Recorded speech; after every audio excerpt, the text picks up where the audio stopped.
pààyàn kékeré akún òun òsè ní Iran bẹ́ẹ̀ náà ni Iran náà ń dá padà fún Amẹ́ríkà gbogbo ibi tí military base wọn wà pátápátá ní àrọ́wọ́tó wọn náà ń ju àdó olóró sí ọ̀rọ̀ ti di wọ́rọ́ ń kọ̀tọ̀ ọ̀rọ̀ ti di bó lọ ya o ogun ti dé. Ìkìlọ̀ lásán la pé o a rò wípé bóyá Iran wọn bá Israel àti Amẹ́ríkà fọwọ́sowọ́pọ̀ ní ṣùgbọ́n bá ṣe ń wo oúnjẹ bẹ́ẹ̀ ni wípé àwọn náà yarí pátápátá ni wọn láwọn ò ní gbà kí gbọ́ kí gbà làwọn náà lálàfẹ̀yìntì àwọn náà ní àwọn allies tàwọn kí USA àti Israel kan bring it on wọ́n ti wá ń ju àdó olóró síra wọn láti alẹ́ àná. Israel àti Amẹ́ríkà ló kọ́kọ́ rọ̀jò àdó olóró rẹpẹtẹ bẹ́ẹ̀ náà ni wọ́n tágẹ́ẹ̀tì gbogbo àwọn olórí wọn gbogbo àwọn tí ń ṣe ṣọṣọṣọ tó ń ṣẹnu ṣọṣọṣọ sí Amẹ́ríkà wípé Trump ní ìgbà ilẹ̀ tó wá mọ̀ wípé tí irin bá kan rin ìkan àtẹ̀ fún kan ni wípé pàápàá jùlọ pẹ̀lú aláyà àwọn Israel àwọn méjì ti tó fún yín ṣùgbọ́n báyìí a tún ti gbọ́ wípé UK náà ti dá sí wípé àwọn ò ní wòran o nítorí gbogbo àwọn bí táwọn ní military base sí tí àdó olóró bá kan bẹ̀ àti wípé pẹ̀lú àwọn aláì wọn tó ń bá jà Israel àti Amẹ́ríkà àwọn ò ní wòran àwọn ò ní jẹ́ kí delay wà nínú báwọn ó ṣe respond promptly swiftly mo lóyìnbó kan pa òyìnbó jẹ́ ẹjẹ́ àkọ́kọ́ bó díẹ̀ lẹ́nu Prime Minister wọn ní UK. Which for so many of us includes friends and family members. So whilst the situation is evolving very quickly, I want to set out our response. The United Kingdom played no role in these strikes, but we have long been clear. The regime in Iran is utterly abhorrent. They have murdered thousands of their own people, brutally crushed dissent, and sought to destabilize the region. Even in the United Kingdom, the Iranian regime poses a direct threat to dissidents and to the Jewish community. Over the last year alone, they have backed more than 20 potentially lethal attacks on UK soil. So it is clear they must never be allowed to develop a nuclear weapon.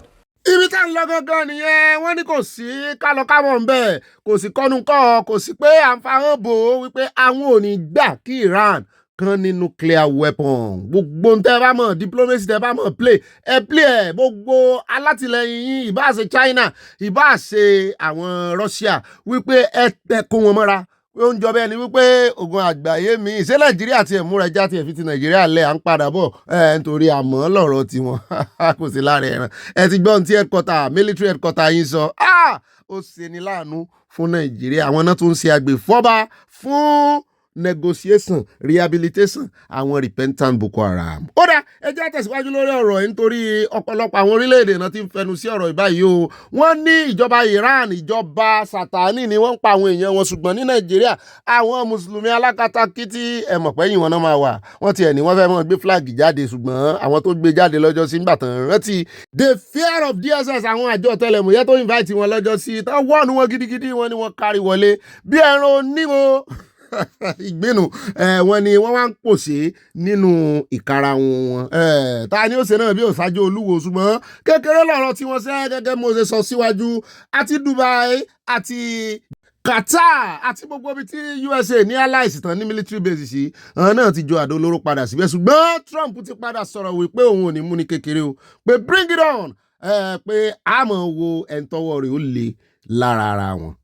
Mo wá ń béèrè lọ́wọ́ àyà wípé ṣé kinní yìí ò ní jẹ́ kí ogun ti Nàìjíríà tún lè sí báyìí ogun agbésùnmọ̀mí nítorí ìgbẹ́kẹ̀lé Nàìjíríà ọ̀dọ̀ Amẹ́ríkà ló wà o àtàwọn yòókù tó jẹ́ allies àti Europe àti Germany gbogbo wọn sì rèé wọ́n á fẹ́ fọwọ́ ti Amẹ́ríkà lórí ogun ìtorí ally ni wọ́n ǹjẹ́ Nàìjíríà ó sì mọ rí nǹkan ogun gbà lọ́wọ́ Amẹ́ríkà báyìí torí eléyìí ló mú Amẹ́ríkà lọ́kàn báyìí o ó ti kọjá aran tó ṣé kò ní agbára ó dáa.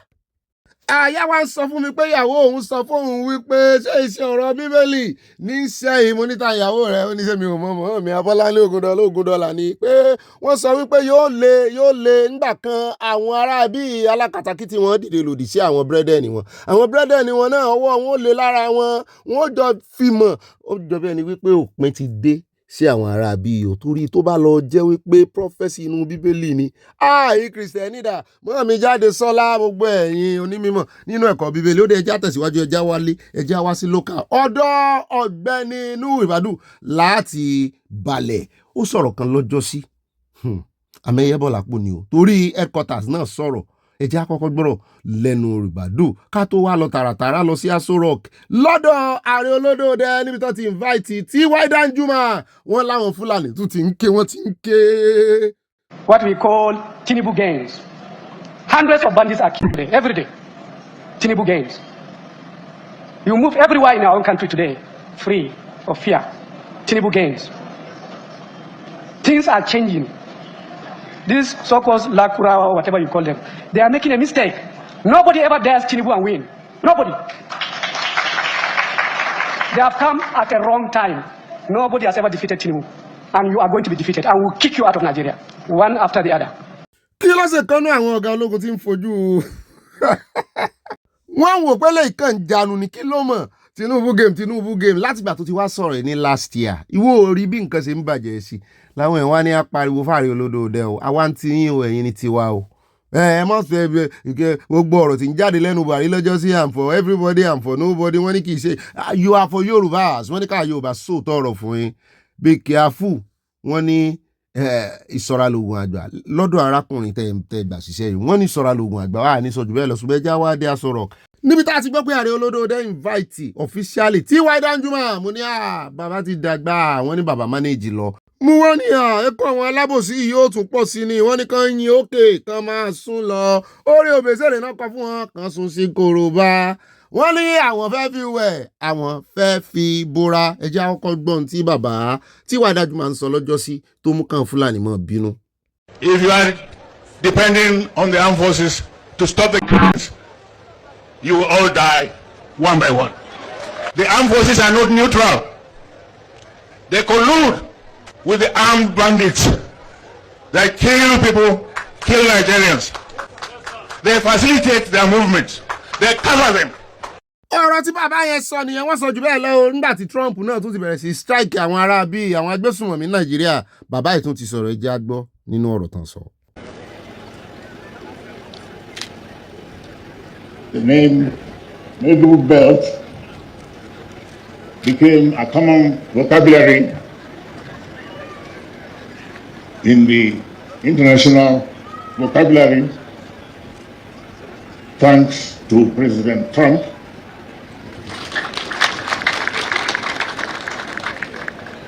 Rí pé àgbà ti dé irú àwọn àgbà téèyàn fi ń tọrọ rè ayé ìgbà Ọbásanjọ́ wọ́n wúlò gan-an mo rò pé ìdí tí ààrẹ olódòdẹ tán fi invite wọn rèé àti ìwà àmọ́ kókó ṣùgbọ́n lórí national security náà ní bó ti jẹ́ pé bàbá ò lè gbébọn mọ́ ṣùgbọ́n wọ́n ní experience bàbá wọ́n ní yóò ràn àwọn lọ́wọ́ gan-an inú mi sì dùn mọ́ ṣe pé wọn ṣùgbọ́n wọ́n ní àyàfo inú fo àyàfo ní àwọn Fúlàní yẹn wà nísìnyí ó pé wọ́n ti ẹ̀ gbọ́ pé T.Y. Danjuma ó lọ sí Aso Rock tán sì mọ ọ̀rọ̀ tó máa ń jáde lẹ́nu rẹ̀ sí àwọn wọ́n ní ẹkún burúkú ẹkún ìbànújẹ́ wọn lòun ló bá wọn báyìí mo ní kàn mọ́ sún lọ wọn ní bọ́m̀bẹ̀ láti Ọlọ́run Èdùmàrè ṣùgbọ́n eléyìí ló wá dífá fún ọ̀rọ̀ tí bàbá T.Y. Danjuma sọ wípé ẹ mọ̀ gbọ́kànlé àwọn ọmọ iléeṣẹ́ ológun Nàìjíríà wọ́n ti gbà bọ́dé ẹ̀gbọ́n tí ọ̀gá àbí ká yọ díẹ̀ plé ń bẹ̀ ṣé ká yọ díẹ̀ plé ń bẹ̀ jẹ́ ayọ́ díẹ̀ plé ń bẹ̀ ẹ bá sọ yòókù dínú àkójọpọ̀ ròyìn àfẹ́ pẹ́ tó rà sí ń lọ sọ́dọ̀ very dark man. In the laws of war, at the end of the day, the Boko Haram fighters are still considered as Nigerians. They may have erred, and they will definitely account for whatever they have done. Are we saying, on account of the fact that they are Nigerians, if we have the opportunity to rehabilitate them, we should not? Yín wálẹ̀ ẹgbẹ́ yòókù nù. Àkójọpọ̀ ròyìn wọn ò ní sọ nǹkan kan lé lórí mo wà tempted láti sọ̀rọ̀ ṣùgbọ́n wọn ò ní sọ nǹkan kan lé lórí níbí nínú Abala Lerefe ẹ pèsè ọkàn yín lẹ̀ o ọ̀rọ̀ tẹ́ ẹ gbọ́ tó rọra sọ yẹn àjọ sọ nínú àkójọpọ̀ ròyìn. Ó rà níbẹ̀ já wá sáré dé Kogi Ègbè là ń lọ níbi tí wọ́n ní àwọn ajínigbé yìí àwọn agbésùnmọ̀mí wọ́n ní wọ́n tún ti bẹ̀rẹ̀ o wọ́n ní wọ́n kàn dá àwọn mọ́tò dúró wọ́n ti gbogbo mọ́tò tẹ́ ń wò yìí wọ́n ní gbogbo inú èrò bẹ̀ náà jí lọ wọ́n sì pààyàn bẹ́ẹ̀ kan tó lọ o mo ní ṣe fọ́nrán tá a ti lò lọ́jọ́ sí wọ́n ní mi lélẹ́yìí tuntun cháchá mo ní ṣé ìwà ìpànìyàn tún wọ́n ní tuntun cháchá ni àyà ní ọ̀gá mi understand dojú wọn ní ṣẹlẹ̀ ní Nàìjíríà.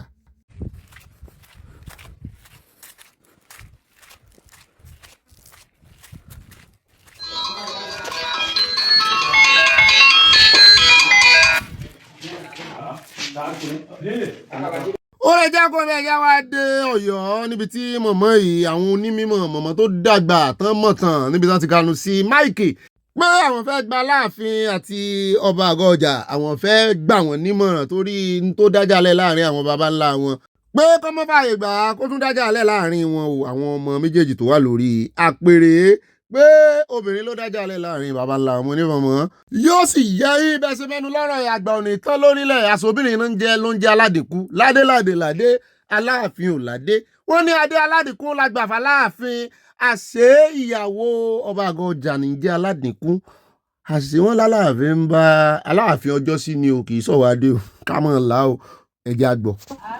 pẹ̀lẹ́pẹ̀lẹ́ rẹ o ọlọ́run sọ o àti Aláàfin àti ọlọ́jà ọlọ́run ò ní dàrin irin rú o obìnrin lọ́jà àárín yín rú níjèló o àárín yín ọ̀dàrú o nígbà tí ò ń lo ogun aládìkún lobìnrin rẹ o Aláàfin ó sì ń bá aládìkún sùn nígbà tí ó wọ̀ wọ́n láládìkún bá ní k'Aláàfin ó paná kí aládìkún ó paná aládìkún bá paná ọlọ́jà ń lọ bá ikú sógun nígbà ó sì kú sógun aládìkún ní ohun ológun kan tó wọ́n jẹ nínú ogún ọkọ òun kí wọ́n bóun gbé adé ọkọ òun wọ́n bá gbé adé rẹ̀ wọ́n bá gbé f'Aládìkún láládìkún bá gbé adé lọ bá gbé f'Aláàfin ni wọ́n bá ń pè ládé Aláàfin ò ládé adé Aládìkún la gbà f'Aláàfin ni ọba fi jẹ́ pé àárín yín ọjà rú o Aládìkún lọ́jà àárín yín rú o pẹ̀lẹ́pẹ̀lẹ́ rẹ nírìn yìí o ọlọ́run ó sọ o ẹ̀mí ìrè ogún o ọ̀jẹ̀ pẹ́ o kọ́ ọ̀bá mọ̀ mí ọ̀dọ̀ béèrè mi nílé alágbà èmi ni ọmọ pàtẹ́pọ̀ lóbì ọmọ kò tí ì yọ̀ kún ọ̀pàgbò yí wọn ká ó rí fowó mọ̀ lọ́jà agunpopo bàbá mi là kò sí hà láàtàn. ó náà láti bá ẹyọ yẹn mọ̀mọ́ wọn láwọn ará Ọ̀yọ́ ti bẹ̀rẹ̀ sí pariwo lé mọ̀mọ́ rẹ̀ lórí wípé ìtànkìtàn mo ní kí n ṣe ìtànkìtàn wọn ní bó ṣe rí inú ládé àṣà aládìkú àṣọbìnrin ni ká mọ̀ ṣọ́ra fóbìnrin o ó fẹ́ jọ ìtàn Samson àti kí ló kọ ìyàwó rẹ̀ tó gbàbọ̀dé fún tó gérun rẹ̀ ó dẹ̀ já tẹ̀síwájú ẹjẹ́ àdọ́dọ̀ lọ́ọ̀yà yìí tó ń pàkíyèsí àwọn tán bá ṣẹjọ́ àwọn oníbàárà wọn wípé bẹ́ẹ̀ bá ń lọlé aláwo lọlé oníṣègùn tẹ́ ń go spiritual ẹ mọ́ orúkọ àwọn lọ́ọ̀yà lọ agbẹjọ́rò lásán làwọn o wípé orúkọ client ni ẹ mọ́ mú lọ o. If you have a problem with somebody and you are in court, if you go to your dibia or your juju, leave the lawyer out of it. Don't be attacking the lawyer spiritually. The lawyer is just doing his job. Attack the person that you are having problems with in court. He's the one paying the lawyer. If he's not paying the lawyer will not be there. Why are you attacking lawyers spiritually? Please now. wọ́n ní kí lọ́ọ̀yà náà wá rojọ́ ní spiritual court ẹ̀rù bà lọ́ọ̀yà já wá dé ọ̀dọ̀ àwọn civil defence o níbi tó ti ń ṣe parade of force tánú wọn bá rí bọ́ tó jóbìnrin mọ́tò bá tẹ̀ mọ́lẹ̀ kì í mọ̀ ṣe kékeré ẹ̀wọ̀ kì í mọ̀ ṣe kékeré ó ti jábọ́ o ha. Please.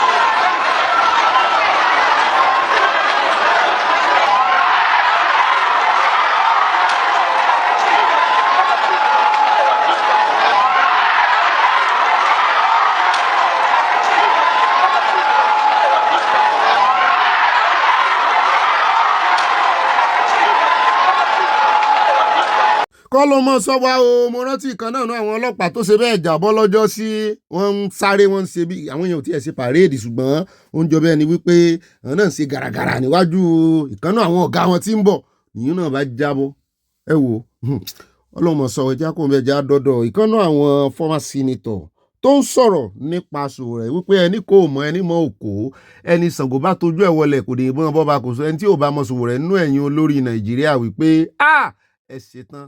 If you are in government, you are likely to see Sowore as an enemy, as an adversary. But don't fight him, don't crush him, because you will need him after power. For those who are in government today, you may find Sowore very uncomfortable in things he say and things he do. You will find his words bitter. You will find his words poisonous. You may find things he does as toxic, maybe because you are in power. But Sowore will come and you'll find him useful the day you are out of power.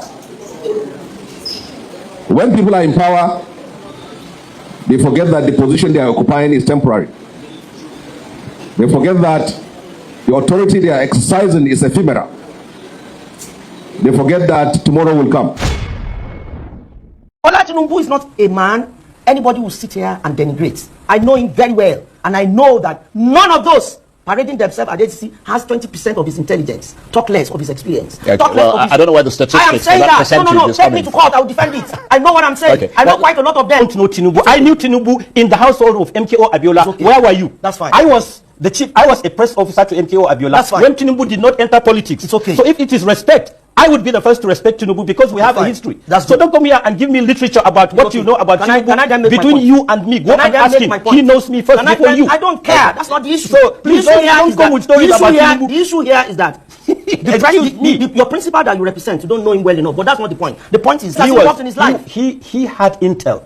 What And was I that? think my friends should Google Intel and know the number What of do I need to people Google? Intel I've been around as employed much as you under have been his- around, man. I would like us to be a bit more civil. There's because nothing like when civil. you Deliver are, when you your are point and talking, let's move when on. you I are don't talking, need- I did not I'm not interfere. civil. You do And aggressive. Deliver your point and let's I have move. two people now doing the questioning, and I can absorb your tantrums. Don't worry. No, it's not The about problem. tantrums. Tell me the what problem you have is- to let him The speak. problem It's is his prerogative. the ADC. It's not only a failing government, but it's a government of catastrophic proportions. You mean the APC? APC. doesn't know the You name of get his it? party anymore. The APC is a government of catastrophic proportions when it comes to governance. ọ̀rọ̀ ìjà làwọn ilé ìfẹ́ mọ̀ jẹ́jẹ́ arábùjá níbi tárábìnrin kan ti fi ojú wíńdò rẹ̀ hàn wá ẹ̀wọ̀ ejò ńlá tó kú síbẹ̀. mo ní sọ̀rọ̀ ejò yìí sì ń persist ní nàìjíríà ni. The housekeeper just came to clean and saw it dead already.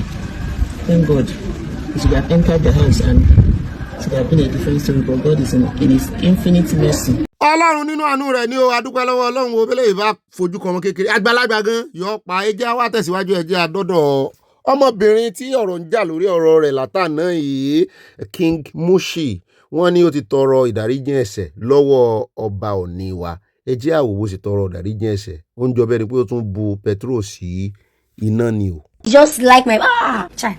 But I don't think that King go, but I just feel saying a normal person because they say it's for me. But sir, please, I'm sorry. I know you already said yesterday that she's a young girl, that she should stop attacking me when you heard that they took down my page. But sir, please, I'm sorry. On behalf of my whole family, I'm sorry, please. I find it hard to forgive that post. I'm still your Somali.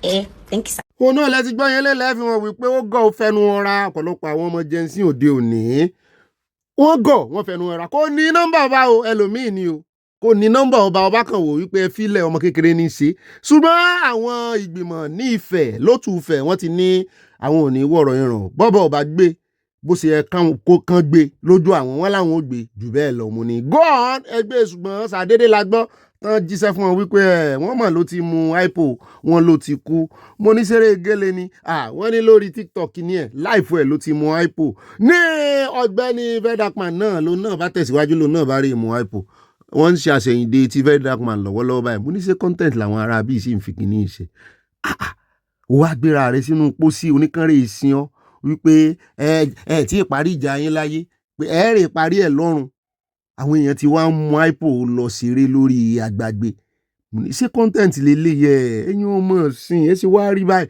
bọ́n ṣe ń ṣe àṣẹyìndè fún Vedakman lẹ́rí Ogun gan mo kàn fẹ́ kẹ́ ẹ mọ̀ wò tán sunkún ẹgbẹ́rẹ́ èmi mọ̀ pé kọ́ńtẹ́ǹtì ni mo ti ń sọ fún àyà mo ní ṣé kò ní para rẹ̀ kò ní kúkú àìtọ́jọ́ báyìí pẹ̀lú eré gélé tán ṣe wọ́n tún ń gbẹ́ ojú orí rẹ̀ àyà ni pé Vedakman mọ̀ ṣe ọmọ ọwọ́ pé ọmọ ìbílẹ̀ mọ̀ ni oníṣẹ̀ṣe mọ̀ ni pé ọ̀pọ̀lọpọ̀ wọn gan wọ́n máa fi kíní wọ́n máa fi ra ìgbà padà pé ìra padà kan rí mo ní ìṣẹ̀lẹ̀ náà ti ń ṣèrà padà onírà padà àwọn oníbílẹ̀ gan tó olólè ló le jù mo ní àyà ibo ló tojú bọ̀ lọ́rọ̀ kan Ọ̀gbẹ́ni Ṣèyí Tinubu ọmọ rẹ̀ òun náà ti wá sọ̀rọ̀ lórí ọ̀rọ̀ yìí wípé kí ni orúkọ òun wá ní ẹnu wọn ẹ̀yin ẹ sáàmọ̀ wo bó ṣe ṣe àṣẹyìndé rẹ̀ Vedakman náà gbé síbẹ̀ wọn wọ́n ló ti kú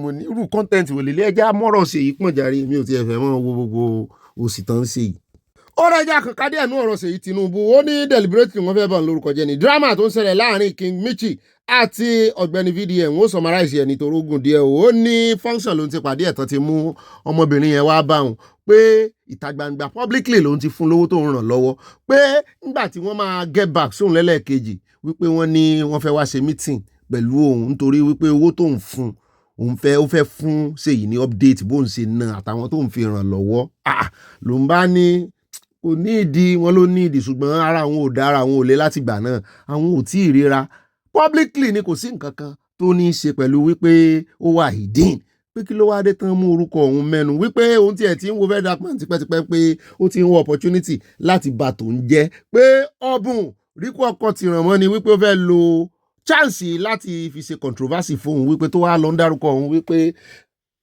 King Mushi ó lóṣò ó bẹ̀rẹ̀ síwájú òun ó gbé nǹkan òun sẹ́nu bẹ́ẹ̀ man sọ bẹ́ẹ̀ wọ́n ní yóò provide ẹ o pé bí irọ́ bá lọ fógún ọdún sàn kan náà lòtítọ́ mọ́ bá wípé ṣùgbọ́n òun ò ní wo irọ́ kó lọ fógún ọdún o. mo ní lẹ́ni tó mọ̀ pé òun ní political career ajẹ́ kan ba career òun jẹ́ wípé ẹ wá wò ṣùgbọ́n ó ní òun ò ní gbà wọ́n ti búlé òun rí dáadáa lórí ẹ̀rọ ayélujára òun sì mọ̀túnmọ̀ òun mọ bó ṣe rí òun ò ní gbà kán bá òun lórúkọ jẹ́ o wípé òun ò sì ní gbà kán fi rọ́ kán fi bò tọ́ mo ní irọ́ ò tiẹ̀ lè bò tọ́ mọ́lẹ̀. àwọn tó wá láwọn kú yìí ṣé báwọn agbófinró ṣe máa wo àwọn méjèèjì ràn rè ó sì náà ṣe rí ẹran aṣẹ́wó ẹ̀kọ́ òdìnà kó àwọn ọmọ kéékèèké àwọn yúùtù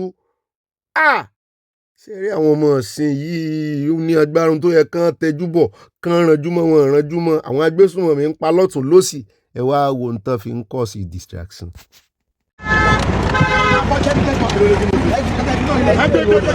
ẹ̀yin àgbẹ̀ ẹ̀mí kò jẹ́.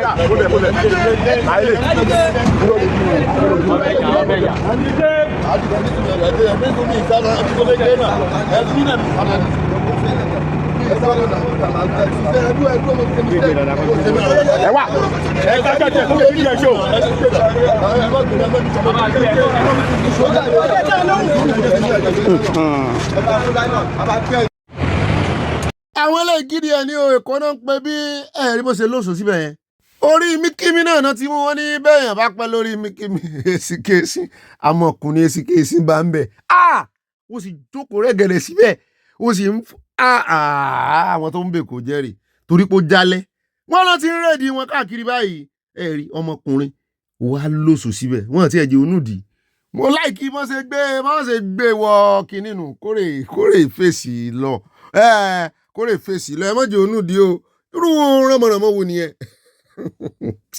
kò sì wá sí sùkú àgbàdo làwọn fi ṣe kinní gbà náà gbà tá a wà lóko àròkọ ó dá àwọn ẹja tẹ̀wájú ọwọ́ ti ba ilé yìí irú wọn sì pọ̀ rẹpẹtẹ wọ́n ń dalẹ̀ sí gọ́tà wọ́n ń yàgbẹ́ sínú omi wọ́n ń ba omi Èkó jẹ́ àmọ́ tí ì dé etí ọ̀sà mo rántí ìgbà tí mọ́mí mi máa ń ra àwọn ẹja kan wálé nígbà kan àwọn ẹja tútù ni o táwọn oníkìní máa ń tà ní etí bíríìjì yẹn mọ̀ bá ìgbẹ́ mọ̀ fọ́ tán bá ní kẹ́ lọ fọ̀ báyìí àwọn ẹja téyìn wọn tó máa ń níyọ̀ mọ̀ bá kíní ìgbẹ́ nínú ẹja ìgbẹ́ yẹn. bẹ́ẹ̀ ni mo rántí dáadáa mo rántí eléyìí. ẹja wá dọ́dọ̀ Ṣèyí lọ controversial lawyer kì í ṣe lawyer comedy ní o tó rántí ẹ̀ ti bí pé ṣé comedy ló ń ṣe ibo ló ti rí lọ tó wà níwájú orúkọ rẹ̀ ó sọ̀rọ̀ kan láìpẹ́ yìí èèyàn Tinubu sì ní fáàtì ariwo rẹ̀ pọ̀ lórí agbágbé ìmọ̀ gbèsè Tinubu lẹ́yìn gan gidi ní mọ̀ defend governance Tinubu ó wá sọ̀rọ̀ kan lẹ́nu ọjọ́ mẹ́ta yìí ẹnu ẹ̀ yọ̀ ó wá ní òun wá fẹ́ tọrọ àforíjì nípa ọ̀rọ̀ pànìyàn ní o èèyàn mélòó náà ti wá pa èèyàn. Be very sensitive to apologize when he makes a mistake. And if you notice, even on the Honest Monk podcast, when I said that I had the opportunity to host Governor Alex Otti's fundraising dinner, and I said it was while he was in APC, which was actually a mistake because then he was in ABGA, though at some point he also went to APC before he finally joined Labour Party. You could see that on the program, as soon as that error was caught out, I apologize. I don't waste time to apologize. I'm not someone who holds a mistake. And I had looked at that sentence, that statement, and I think that it is quite insensitive to people who had had an issue or the other with kidnapping, relatives being killed and all that. And I want to sincerely and unreservedly tender an apology to those who that statement have hurt. And I know how you feel.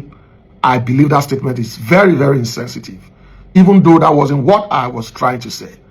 I believe that I should be able to hold a government that I supported or I'm supporting. I'm supposed to be able to hold them to account. And that is why I think the collaboration by this government with the United States to tackle insecurity is something that is good.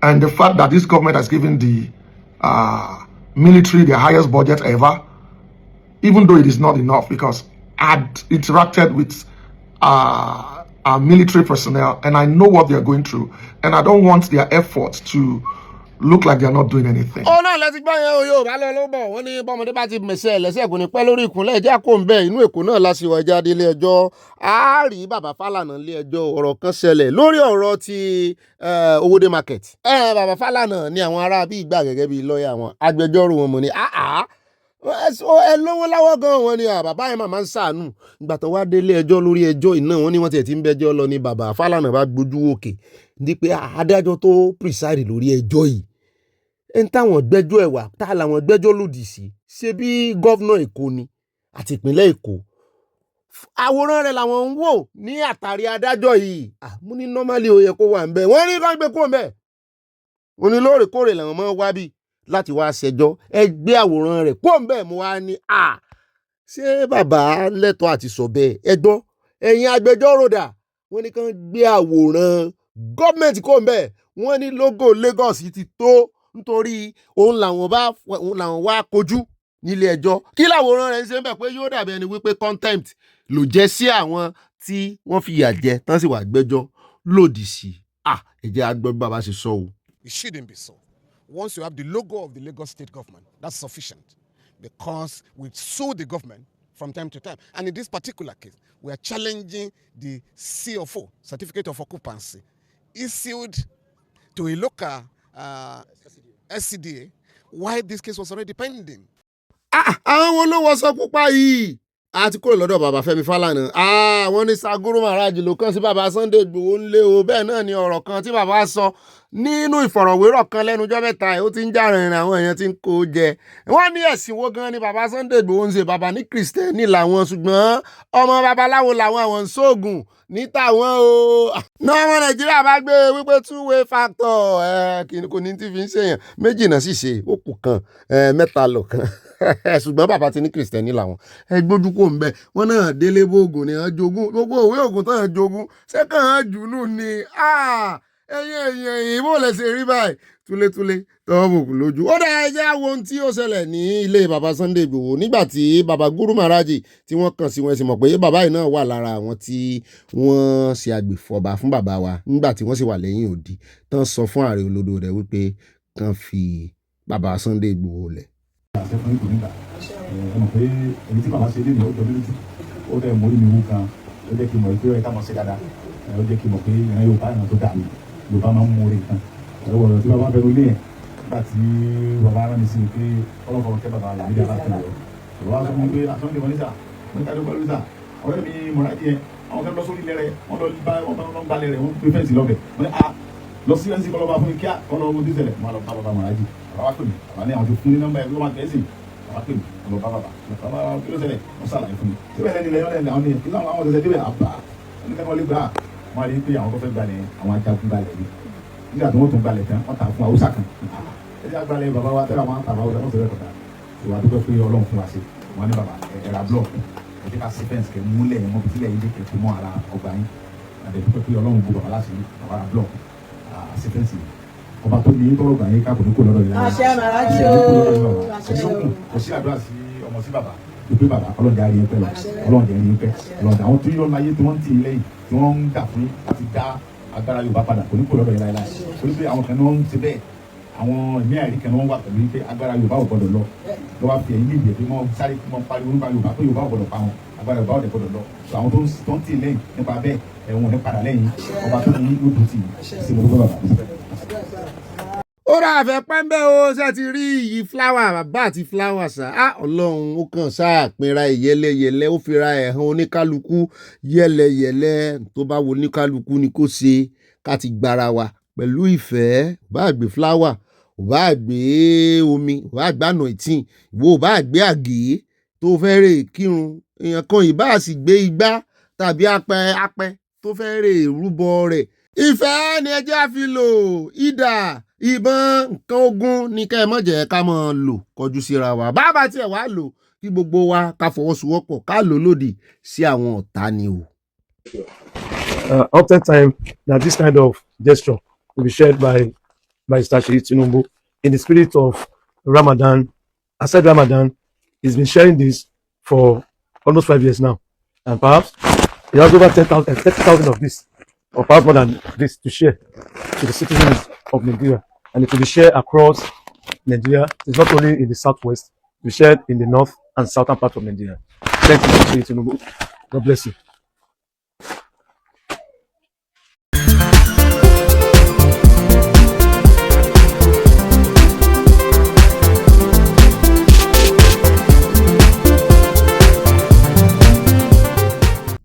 ẹni tí ò ní jẹ́ adúpẹ́ ẹni tí ò ní jẹ́ arọ́pẹ́ ọ̀gbẹ́ni Bobby kò kàn mí bọ́lẹ̀ mbẹ́ kò kàn ó yà túlẹ̀ jọ alẹ́ ẹni tí ò ní jẹ́ nrọ́pẹ́ dá ẹni tí ò ní jẹ́ ndúpẹ́ ẹni tí ò ní jẹ́ nrọ́pẹ́ dá ẹni tí ò ní jẹ́ ọ̀gbẹ́ni Bobby kò káyé o ó yá má wojú ṣe rárá kò káyé ẹni tí ò ní jẹ́ ndúpẹ́ tí ò ní jẹ́ ń dúpẹ́ nínú ọdún yìí tí ò fẹ́ ń dúpẹ́ ẹni tí ò ní jẹ́ ń dúpẹ́ kó dìde láàrin ọ̀pọ̀ ènìyàn kó pariwo kó dìde láàrin ọ̀pọ̀ ènìyàn kó faṣọ ara rẹ̀ ya àní kò kàn mí kò káyé kò kàn mí kò kàn mí o kò kàn mí kò kàn mí o kò kàn àyà kò kà wá o alẹ́ ẹni tí ò ní jẹ́ arọ́pẹ́ dá ẹni tí ò ní jẹ́ dúpẹ́ ìṣòro tí ò fẹ́ ká dúpẹ́ tí ò fẹ́ ká dúpẹ́ àìsàn tí ò fẹ́ ká dúpẹ́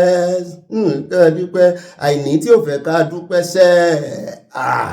àìlówó lọ́wọ́ tí ò fẹ́ ká dúpẹ́ orin ẹ̀ dì kó dìde láàrin ọ̀pọ̀ ènìyàn kó dìde láàrin ọ̀pọ̀ ènìyàn kó dìde láàrin ọ̀pọ̀ ènìyàn kó faṣọ ara rẹ̀ ya kódà kó bọ́ sọ́jà kò kàn wá kò káyé kò kàn mí kò kàn mí kò kàn kó yá kò kàn mí kò kàn kó yá kò káyé ẹ̀wọ̀n kó dídí ẹ̀mí ní àwọn ìṣòro yìí ó dídí ẹ̀mí ni wọ́n dímọ̀ ńlá ni wọ́n àìní àìrówó lọ́wọ́ àìsàn àìlera wọ́n pọ̀ lọ tán fẹ́ ká rọpẹ́ dá àní tán fẹ́ ká rọpẹ́ dá so wá rọ̀tà tí ò fẹ́ kó o dúpẹ́ náà àwọn nǹkan tán máa ń gbèrè àwọn irúgbìn burúkú torí wọn ò fẹ́ kó o rọpẹ́ dá ọpẹ́ sì rèé máa bá ẹ̀rìn wá ìmọ̀ bá ayọ̀ wá téèyàn bá sì ti rọpẹ́ dá ibo láyọ̀ náà wà ọlọ́mọdé àsínú ìbànújẹ́ torí ẹ̀ orin yẹn ó jinlẹ̀ ẹni tí ò ní jẹ́ adúpẹ́ ẹni tí ò ní jẹ́ adúpẹ́ ọ̀gbẹ́ni Bobby kò káyé o kò ká wá o kò ká wá kò kàn wá o kò kà ní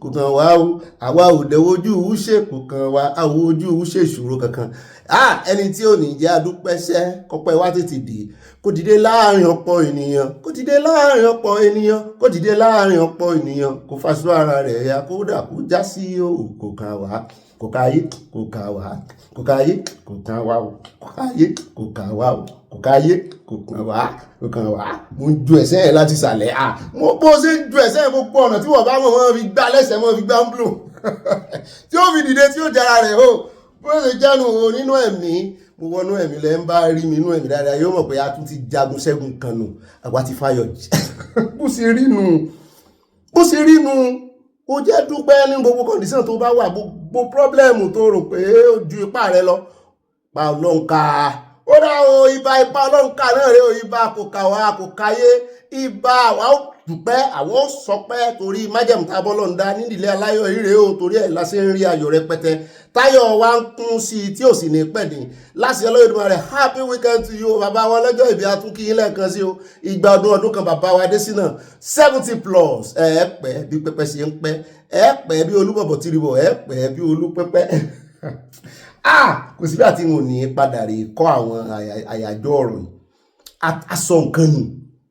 aṣọ nǹkan nù wọ́n demonize gbogbo ẹ̀ fún wa ló jẹ́ pọ̀nà tó sì wá ń di ẹ̀ náà àìwò náà fi lé asẹ́yìn àṣí nǹkan tá àbà ìwò àṣí nǹkan àṣírí ni òyìnbó náà láṣìírí tiwọn wọ́n ní àìwò tiwọn o àwa lágọ́ra wa o òyìnbó náà ní àìwò tiwọn òyìnbó ò lè fi bọ́ ṣe ń ṣe ìbọn àwọn àìwò wọn nìyẹn gbogbo táwa náà tá a sọ di àìwò nílẹ̀ Yorùbá nínú àṣà àti ìṣẹ̀ṣe gbogbo tó yẹ ká fi ṣe nìyẹn ẹni tó ń ṣe Ferrari lónìí ní ìtàló àṣírí Ferrari ọwọ́ rẹ̀ ló wà kò lè fi hàn òyìnbó mi àṣírí àwọn tí ń ṣe aeroplane àṣírí ibẹ̀ ni kódà kẹrè kọ́mọ́ ṣe ń ṣe plane engineering jù bẹ́ẹ̀ lọ bẹ́ẹ̀ bá bẹ̀rẹ̀ sí fo plane ó ní gbogbo àwọn àmúyẹ tẹ́ gbọ́dọ̀ ní náà tó tiẹ̀ wá ṣe gangan ó láwọn nǹkan kan tẹ́ ṣe bóyá ẹ̀kan tó ní àwọn náà mọ ń tán fi sí àṣírí lónìí ilé ayé ó dá ibà àṣírí bíbò iná rí ọlọ́ní ń pàṣírí wa o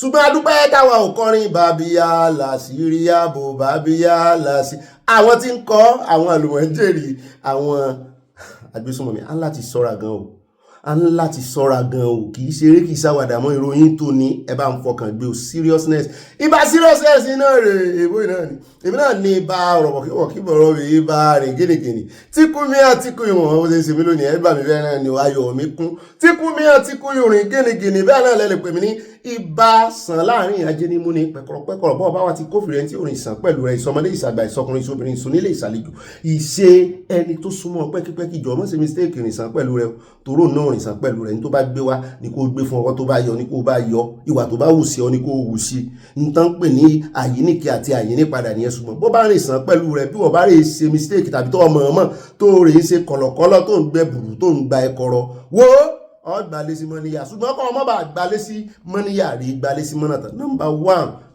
ilé olókè méjìlá olókè méjìlá mo ti ní bó ṣe ń ṣe mí lónìí inú ẹgbà ń bẹ́ẹ̀ o ayọ̀ ti ran ẹ̀yìn náà yóò sì máa ràn ká láti Ọlọ́run Èdùmàrè ní ìbànújẹ́ òní dàpọ̀ máa yọ wa o ibo mo kíra mi dé èmi náà ń pè ní ibà confam ẹ̀kọ́ tó sẹ́ndì ẹ̀ mọ́ dìídì mọ́ ṣe mistake o lè ṣe mistake ṣùgbọ́n mọ́ dìídì mọ́ gbèrò ìfò gànà bọ́ bá ṣe mistake yẹn padà síbi tó ti ṣe mistake náà kó sọ fún ayé pé mistake ló ṣe mọ́ ṣe mistake iwájú kámẹ́rà kó rè mọ́ tọrọ dáríjìn tàbí kó rè mọ́ sí àtúnṣe rẹ̀ lẹ́yìn kámẹ́rà o ibi tó ti ṣe mistake náà ni kó padà sí jẹ́ káyé mọ̀ bẹ́ẹ̀ o ìsọlọ́run you are not a perfect being. I'm not a perfect being. The best of man is still a man. You can never be an angel. Dípòdípò pọ̀ ọ̀dọ̀ lọ́hùn. Wọ́n jẹ́ kán tán o. Wọ́n bá yín ọ mẹ́sàn-án mẹ́wàá tán kíra fún ọ tán gbóríyìn fún ọ pé wọ́n lọ mọ̀ ọ́n ṣe.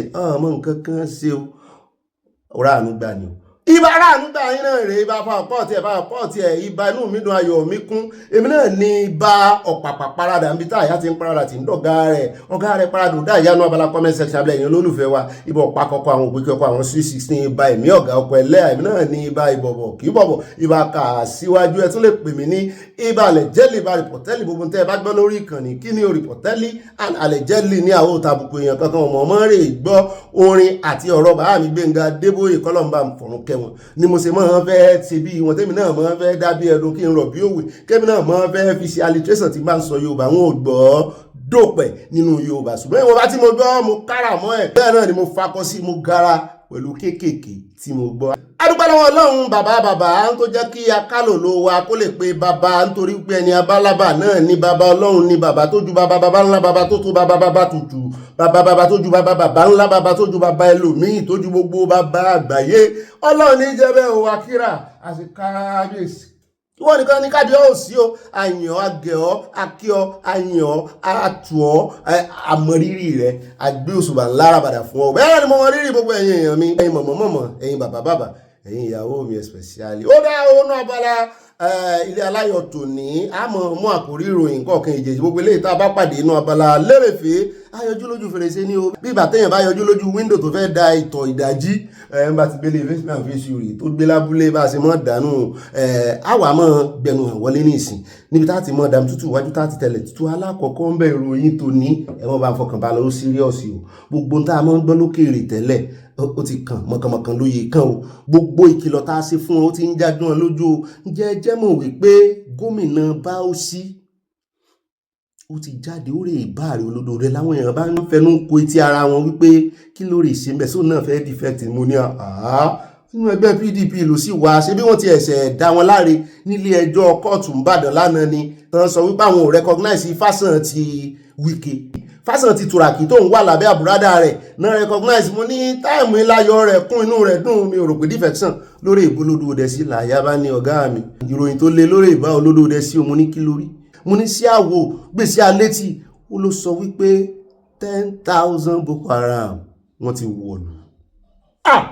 Wọ́n ní Yorùbá ló sì lọ tán bọ̀ wọ́n ní àti ránmú gángan kò sẹ̀yìn kan náà wọ́n ní ẹni tó mọ àti wáyé olùnàgún náà ni ó mọ àti lọ rẹ̀ mo náà mọ àti wáyé olùnàgún òun àtọ̀gá rẹ̀ tó dolóògbé ìyẹn Buhari àti wá lọ rẹ̀ báyìí wá dọ̀ràn sí wọn lọ́rùn kì í wá san nìkan náà dáràn wọ́n dáràn sí gbogbo ọmọ Nàìjíríà lọ́rùn torí ẹ̀ ni wọ́n fi máa ń sọ wípé bí aráalé ẹni bá ń jẹ ẹ parí ẹ̀ ẹ parí òwe yìí ṣé ká èmi ò ní pa òwe tẹ́ẹ̀ ní lè parí mọ́ báráalé ẹni bá ń jẹ kòkòrò burúkú wọ́n mí àmọ́ pè ní báráalé ẹni bá ń jẹ epo onídòdó wọ́n ní tí kó àmọ́ onídòdó àyà ni wọ́n parú ẹ̀ pé bàbá sọ fún òun rẹ̀ òní já sùn lóru òun ló dífá fún tí ń ṣẹlẹ̀ ó ti rè ké gbàjarì báàrí olódòdó làwọn èèyàn bá nírọ́ ni ó exaggerate 10,000 Boko Haram bíi ti bò kò yẹ kó rí bẹ́ẹ̀ 1 2 ẹ̀ka 1,000 2,000 3,000 àwọn bọ́ mẹ́ o bẹ́ẹ̀ náà ni tó lódò dẹ́ fi dá lóhùn aṣọ ibi tá ti ń sọ yún lọ́wọ́ ní àwọn military náà àwọn air force àwọn military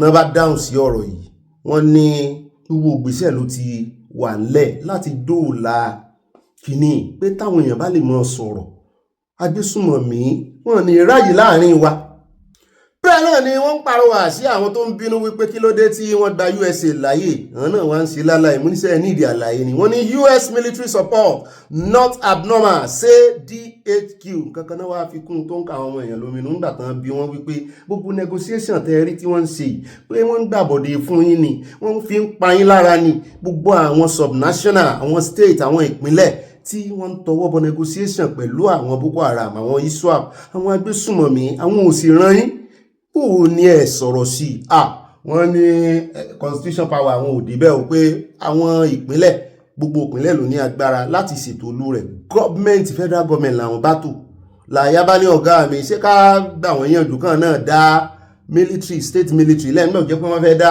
state police lẹ̀ kán kó fìyàn dá state military lẹ̀ àmúlẹ́mi ò rò pé state military máa wà káàkiri gbogbo àgbáyé ẹgbọ́n sáwọn ológun náà máa ń ní state by state bíi police pólíìsì gan-an yìí wọn ò tí ì ràn ó rà ń bọ̀ bẹ́ẹ̀ àákòkòjá bàbá dénú àkójọpọ̀ ròyìn bàbá ti wá kó ń bẹ̀ tán á wà yà ní ọ̀dọ̀ àgbé bọ̀dà Charles wà ní Arise TV wọ́n sọ̀rọ̀ sí eléyìí tá à ń sọ yìí lórí ọ̀rọ̀ Boko Haram bẹ́ẹ̀ náà ni a tún gbọ́ síwájú sí lẹ́nu àwọn àlejò tán gbé wá àwọn náà sọ̀rọ̀ lórí electronic reform wọ́n sọ̀rọ̀ lórí ọ̀rọ̀ wọn kàn tí ẹ̀pọ̀ tán sọ bí ìgbà téèyàn bá kó oríṣiríṣi tinú ẹran sínú ọbẹ̀ ni à ń bọ̀ bẹ́ẹ̀ mọ́mọ́ kan ti ẹ̀wà ó sọ̀rọ̀ nípa Peter Obi náà wọ́n yẹ gbogbo ẹ̀ wò àjọsọ lónìí náà ni kò ní dọ́làṣẹ́ ti ẹ̀rí ti Boko Haram tán ni ó wọlé sí báwọsí yẹn wọ́n sọ púpọ̀ lórí rẹ̀ bá ti wá kó ń bẹ́ tán àwàyà ní ọ̀dọ̀ àwàyà ń yé wátà sàdédé lárí tán rè jígà tán rè wúlẹ̀ tán ń dépò sí jáde mo ní kí ló dé sẹ́lòmíì tún kú ní sẹ́tún ti pààyàn yé wátà ní ìbáná láti dúpẹ́ wípé àwọn tí wọ́n mọ̀ sí ọ̀rọ̀ yìí ọwọ́ ti bá wọn wọ́n ní ìwádìí ti débẹ̀ wọ́n nítorí ọ̀rọ̀ tí Gúnmi sọ lọ́jọ́ sí tó ní irọ́ ni wọ́n ń sin kò sí nǹkan kan nù pósí àti wípé wọ́n fẹ́ mọ̀ lóòótọ́ kan ṣe pa wọ́n àwọn tán dáná sun tán sin àwọn tí wọ́n kan ṣẹ́sá ní nǹkan tán sin wọ́n ṣàfẹ́ wò wọ́n náà fẹ́ ṣe pathology test ńgbà tẹ́ sì ti mú àwọn aráabí Fúlàní chiefs tẹ́ ní wọ́n dáwó jọ tán rán àwọn aráabí ìṣẹ́ ló yẹ kẹ́ ẹ mú wọn lọ́wọ́ ti ba ẹni tó ṣagbátẹrù ẹ̀ wọ́n ní ara wọn náà ṣàfẹ́ ṣe ìwádìí wọ́n ti ń wú pósí jáde o mú yín débẹ̀ sọ kúlẹ̀kúlẹ̀ rẹ̀ bàbá nínú àkójọpọ̀ ròyìn bẹ́ẹ̀ náà la tún gbọ́ ojú ẹni tí wọ́n lọ ṣagbátẹrù gbogbo kìíní iye wátà iná rẹ̀ sọ gbogbo ẹ̀ fún yín. Bàbá tí wọ́n kó wọn fẹ́tàn ayé lọ́dọ̀ àjọ DSS àwọn èèyàn kan sára sí wọn látàná ní bọ̀dà dé ọlájà yìí wọ́n ń gbóṣùbà kárì fún wọn ni mo ní kí náà tún ṣe o a sì ń dúpẹ́ lórí ti iye wátà ń dúpẹ́ lórí ti ebo tún níná à ń dúpẹ́ lórí ti múlá sì ń dúpẹ́ lórí ti iye wátà ń dúpẹ́ lórí tọ̀wọ̀ wọn náà tún ti mẹ́lòmíì o DSS nab suspected mastermind of Kogi Kwara kidnapping tán kó àwọn èèyàn lọ ní Kogi wọ́n ní ẹni tó wà lẹ́yìn rẹ̀ rí wèrè ló wà ń bẹ ẹ wo ìròyìn kò tọ́ àfojúbà ẹ ń bá débẹ̀ ló lè ròyìn nínú ìròyìn tòní mọ́rẹ̀ ìdásà bọ̀n wò wá o mọ́ dásà skip ẹ o ọmọ skip ẹ o ó rà gbé débẹ̀ á fún inú rìn lẹ́kùnrẹ́rẹ́ bàbá ti wá kó ń bẹ̀ tán á wà yà ní. lórí ọ̀rọ̀ state police ààrẹ Tinubu sì ń tẹnu mọ́ o àmúròyìn bọ̀ wá fún yín o wọ́n wá ń sọ wọ́n ní ẹ̀bẹ̀ ní àwọn ń bẹ àwọn ilé ìgbìmọ̀ asòfin pàápàá jùlọ àwọn ti House of Rep wípé kan jọ kan mú lọ́kùnkúndùn lóòótọ́ owó rẹ̀ wọ́n ní gbogbo àwọn gómìnà náà ló ti fẹnu sí ní ìsìn tó sì jẹ́ wípé 30 something governors ló ti bọ́ọ̀dì sí APC gbogbo wọn náà wọ́n mọ̀ bọ́n ṣe kópa láàrin ara wọn bóyá mọ̀ yára wọn lówó ni ṣùgbọ́n kan establish state police ààrẹ olódòdó ló wá ń fi clause sí pé ṣùgbọ́n ẹjọ́ o prevent governors abuse nǹkan ẹyọ kan ṣoṣo tó jẹ́ bọ̀t ṣùgbọ́n kan tó wà ń bẹ̀ náà nìyẹn o tó fi jẹ́ kó di ilé kò wọ́nlẹ̀ tó yìí ẹ mọ́ ṣe òfin débi tí àwọn gómìnà tán kò sí iye tán lè fún yín àwọn mọ̀pọ̀ wà mọ́ lọ́bì lọ́dọ̀ yín ẹ mọ́ ṣe òfin tí ó mú kí gómìnà wa mọ́ abuse power o olódà ẹ̀rù ń báyìí ó rẹ ẹjá tẹ̀síwájú ẹjá wá fi eléyìí káàdì gbogbo rẹ̀ lẹ̀ àyà lẹ́kọ̀ọ́ níbi tó ti fẹ̀sùn kan ìjọba ìpínlẹ̀ Èkó pé àwọn kófìrí owó kan nínú bọ́jẹ́ẹ̀tì lórí 4.2 billion naira kan tán náà fẹ́ fi ra office furniture fún deputy governor's office wọ́n wá ní àlàyé wà lórí rẹ̀ o wọ́n ní ẹgbọ̀n láàyè kan ṣàlàyé ká tó mọ pínròyìn kiri wọn ló dáa á bá ń gbé sókè kí gbogbo ayé lè gbọ́ o nítorí òtítọ́ àtòdodo làwa gbé ìròyìn wa lé àmọ́ wọ́n fẹ́ gbọ́tọ̀tún gbọ́tòsì àìfi sẹ́ńtímẹ́ǹtì kún bẹ́ẹ̀ náà ni a kì í fi emotional kún bó bá ṣe rí làwa ṣe wọ́n sọ o ṣùgbọ́n bàbá ti ń ṣe lálàyé àkọ́kọ́ yà ń bí àyà sọ̀hún bálàyé ẹ̀ bá ti wá yé wa tó báyìí bá wá wà láti ní káwa náà sọ sí kí la fíìl lẹ́yìn àlàyé á wà sọ sí ó rà kó lè yá náà ní ìbá gbé wọn débẹ̀ ibẹ̀ mo ti róye tẹ̀fì méjì àníríì jù báyìí lọ nínú abala àkórí ìròyìn ní pápápá ẹjẹ́ àbọ̀dì sínú ìròyìn tí ó mọ̀ tẹ̀lé abala àfipáká ibi tá ti mọ̀ ya fọ́tò wà for the weekend ẹ̀wẹ̀yẹ ẹ̀sìn cheese ẹ̀sìn musin olóòṣà àfipáká ayọ̀ olùbádé ẹ̀kí wọ́n á rí ìgẹrun mi yóò ẹ̀kí rẹ̀ mo sì fẹ́ fílẹ̀ gbogbo bí ni o torí àwẹ̀ wọ́n ní wọn ìgẹrun nú àwẹ̀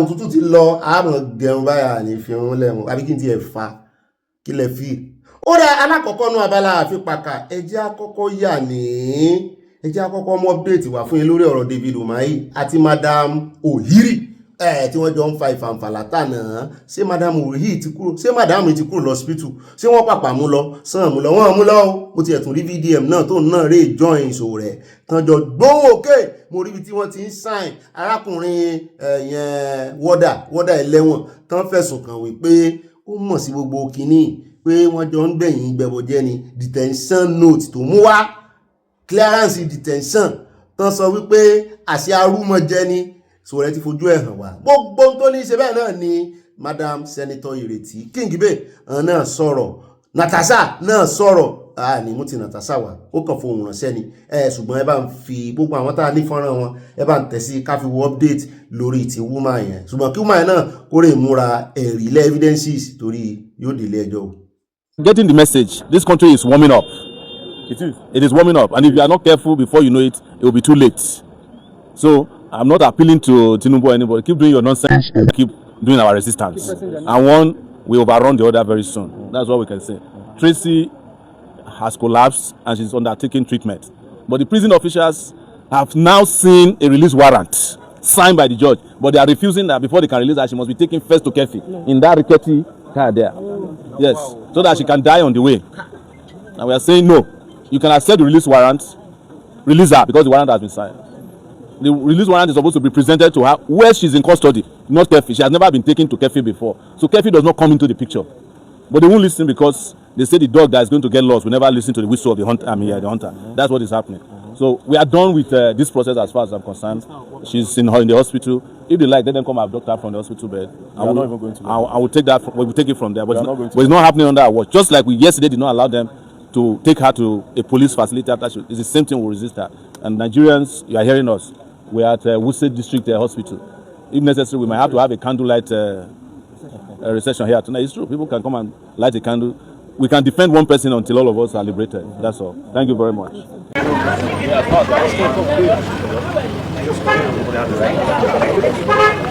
If you tried it in funny, we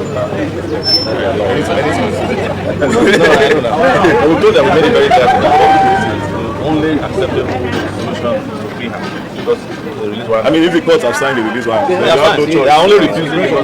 No. This is not the Nigeria that we want, and we have to stand against it. It's not even about the media or anything. It's about what is right. If you are owing somebody, why try to intimidate the person with the person's own sweat? You don't just go meet the person for road.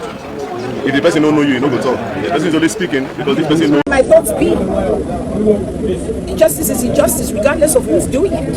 So it is not all of that. The impunity, everything is a sign of the times. It's not just big men. Anybody who has the opportunity and the capacity does it.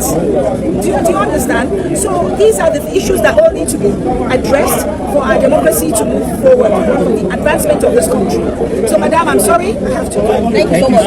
Please hold microphone. Well, I called my friend Marshall today to have a chat with him. He told me he was here, told me what it was. I'm the chairperson for Women Affairs in the Senate, and apart from that, I'm a senator representing the Federal Capital Territory. It is my job to speak up on behalf of my constituents whenever I find them being oppressed. I was told that she had gotten bail, and the bail had been perfected, and they are still refusing to release her. So I said, and she's in the hospital, she's not well.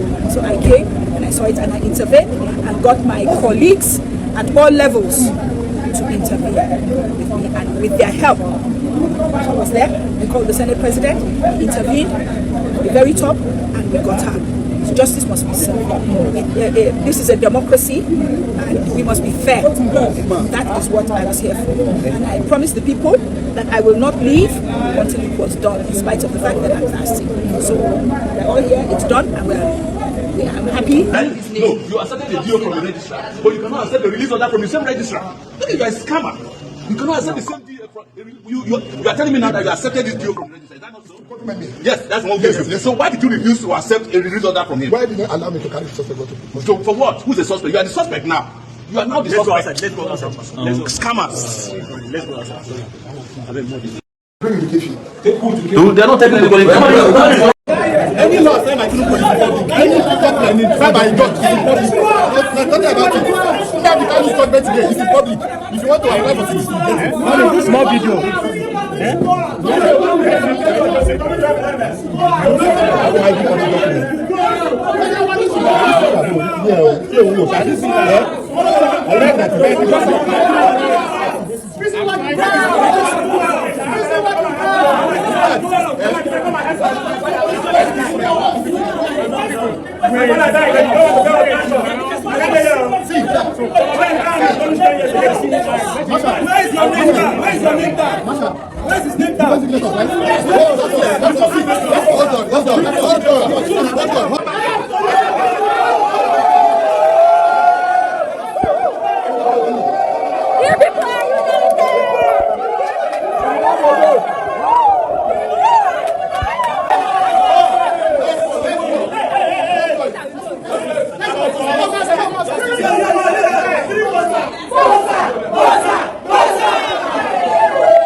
Everybody knows you.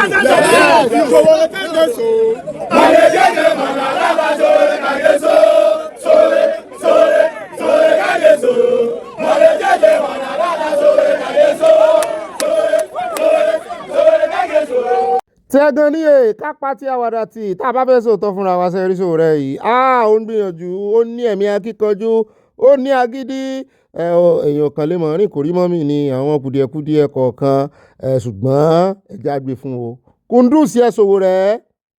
ó rẹ̀ káàbọ̀ para ẹja wá sáré délẹ̀ Ìgbò níbi tá a ti gbọ́ Anambra gangan là ń lọ ẹ rántí ìkànnú àwọn babaláwo tán mú lọ́jọ́ sí wọ́n ní wọ́n ti rán lẹ́wọ̀n o wọ́n ní ó sì fẹnu ara rẹ̀ jẹ́wọ́ nǹkan kan òun náà ṣe plea bargain ni wọ́n fi dín ẹ̀wọ̀n rẹ̀ sí ẹ̀wọ̀n ọdún méjì as part of plea bargain court judgment and additional of his 11 months imprisonment. The shrine of Akokoti Kwaraki at Oba, Anambra State has been destroyed. Wọ́n ti destroy gbogbo ibi tó ti ń ṣe ìṣègùn.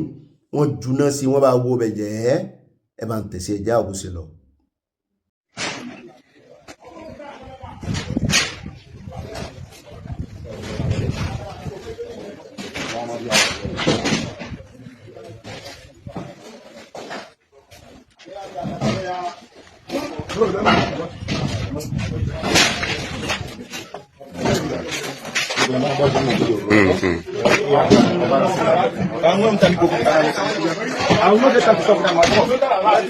This is Akwa's Shrine at Oba being destroyed based on the court judgment today. You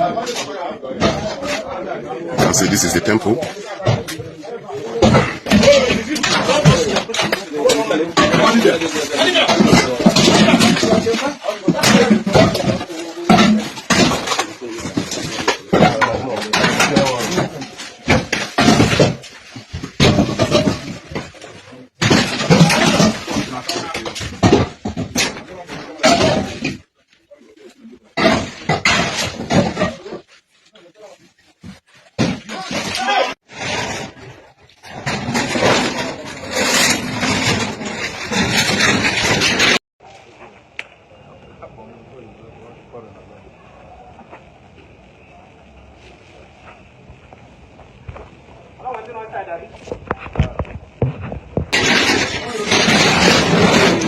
Ó ti wá fẹ́ di àríyànjiyàn lẹ́yìn Ìgbò wípé ṣé ẹ fẹ́ àwọn oníṣègùn ṣé ẹ fẹ́ àwọn oníṣẹ̀ṣe níbẹ̀ ni eégún ni mò ń wò ìyàrá ọ̀run kìnkìnkìn wọ́n dá padà síbi tó ti wá ẹ̀ ṣe rí àwa oníṣẹ̀ṣe àwa tìbílẹ̀ náà a ní ìdí láti mójútó ẹ̀sìn bẹ́ẹ̀ bá fẹ́ kàn pa ẹ̀sìn run bẹ́ẹ̀ bá fẹ́ kàn gbà lọ́wọ́ yín ẹ wo gbọ́n tán kó jáde ńbẹ̀ yẹn jẹ̀wọ̀n náà ẹ wo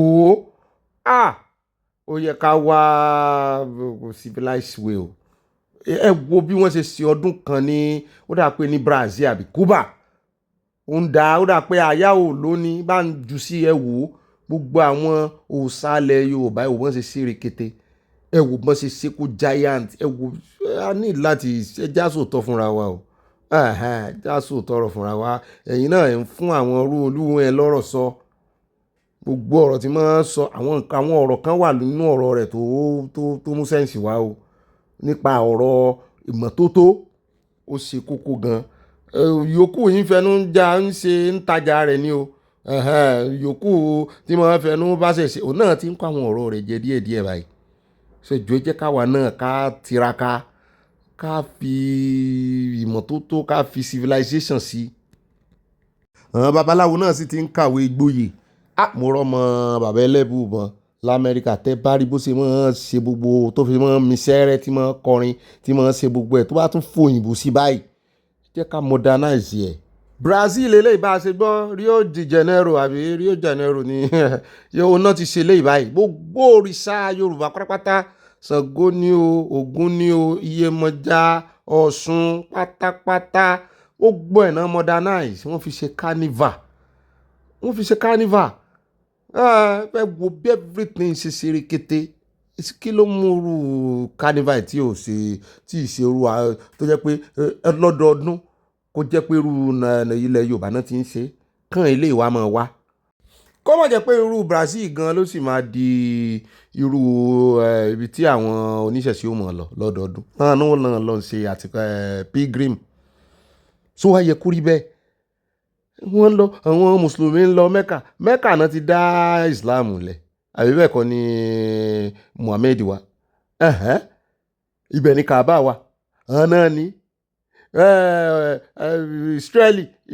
israeli làwa tá a jẹ́ kristẹni máa ń lọ láti lọ ṣe pilgrim ṣé ó wá yẹ kó jẹ́ Cuba tàbí Brazil làwọn oníṣẹ̀ṣe ti wá mọ̀ lọ àmọ́ ló yẹ kó mọ̀ wá bí wọ́n ṣe wá mọ̀ ṣe Ọ̀ṣun Òṣogbo ẹ̀wà òwòmọ́ àti ẹ̀gbọ́ àgbà wípé carnival làwọn ń ṣe lóòótọ́ ṣùgbọ́n kí ló máa náà tá à nírú carnival yàtọ̀ sí the real ìṣẹ̀ṣe gangan àgbà pé ìṣẹ̀ṣe gangan ọ̀tọ̀ nìyẹn ìyẹn gangan l'original ṣùgbọ́n eléyìí ẹ wo bọ́n ṣe àwọn gan náà bá yín fẹ́ lójú gbogbo ayé ló lọ wò ó àwọn wo làwọn àwọn èèyàn sì ní dúró gbọ́ story tó wà lẹ́yìn ẹ̀ gbogbo history ẹ̀ yẹn wọ́n rò pọ́n náà ni ẹ wo Ọ̀ṣun Òṣogbo bó ṣe ń da omi èyí mọ́ jájàre ẹ wo bó ṣe ń da omi lóòlù wọ́n ṣe ṣe. ó dá o nínú abala ti Sanawole láti mélòó ìwà ẹja sáré dé iye wátà à ń bọ̀ lórí àwọn tó rè wú òkú àwọn forensic kíní tán fẹ́ ṣe kíní àfún ìdí tán ṣe lọ wú kí ló ṣẹlẹ̀ gangan kí ni ta ló fún ọ ní right láti rè mọ́ owó òkú kí náà fẹ́ rí ìdí ẹ̀ àwọn tán pa iye wátà ṣùgbọ́n ẹjẹ́ àkọ́kọ́ dé ọ̀dọ̀ kan nù wọn tán ní àṣírí rẹ̀ tú tán náà gan-an mastermind. Anytime you see the searing image of the Yewata genocide of June 2025, the charred remains of one peaceful neighbors, the lifeless bodies disfigured by machete. When it blows from head to toe and bẹ́ẹ̀ náà ni wọ́n ní tán yìnbọn pa. When you remember that this horror was not abstract or anonymous, these were brothers and sisters, our elder sister. Behind many of these scenes of unspeakable brutality stand a man whose face I will never forget. Haruna Abdullahi Ojurele demon highlighted in this picture. He's not a symbol, but a real individual, a Fulani terrorist whose hands helped carry out the slaughter that turned my community of Yewata into a graveyard. Arákùnrin tó kọ kíní ó wà lára àwọn ọmọ Benue tí wọ́n lẹ́nu lọ́rọ̀ ní US. Wọ́n wà lára àwọn tán gbé orin tí Rilimori ń dá. Wọ́n wà lára àwọn tán gbé orin tí Rilimori ń dá. Ẹ sì rí Ogbeni Ahmed Baba ará Mauritania tó náà bínú lánàá òun rí gbogbo tí Rilimori kọ sínú rìpọ́ọ̀tù. Wọ́n ti gbàjọba sovereignty lọ́wọ́ Nàìjíríà mú lẹ́fẹ̀ẹ́ kéku. When naming him and his accomplice is not an act of vengeance, it is an act of truth-telling, a refusal to let those who planned and executed this genocide hide behind statistics, silence, or denial. When gbogbo wọn sá kíjokíjo kiri ni o. A fi ojú eléyìí ti Kogi, a fi hàn yín. Wọ́n ní kan náà wà, wọ́n ní Adola wa Mohammed, wọ́n ní this is the Fulani terrorist, another one, who masterminded the genocide in Yewata in June. Ẹnìkejì rẹ̀ rèé. Superintended ìpànìyàn àwọn ọmọ obìnrin wọ́n bá wọn sùn wọ́n fipá bá wọn lò wọ́n fi ìbọn pa wọ́n mo ti ẹ̀wà tún rí àwọn ajínigbé àwọn agbésùnmọ̀mí lẹ́nujọ́ mẹ́ta mo rí ibi tán ti ń ná àlè lò ní abuse ni ibi tán ti ń ná ìkan nínú wọ́n ní NYSC agùnbánirọ̀ lọ́mọ yẹn lọ sí wọ́n ná wọ́n fòlù láyà tán bẹ̀rù láyà èmi ò rò pọ́n lè tún yẹn lẹ̀ o tó rán fẹ́ pa ni wọ́n túlẹ̀ gan-an súlè yìnbọn tẹ́ bá ìbọn sí ń bẹ̀lù ní àyà lẹ́yìn tán nà kó síbi tí ẹgbà ò ti bá ní kálé mi ní God forbid bó ṣe yọ kan ẹni máa pa táàjọ lọ kò ní bọ́ lọ́wọ́ mi o gbogbo bí tí n bá ti lè gẹ́gẹ́ tí máa ti fojú sùn máa wọ́ mọ́ra ni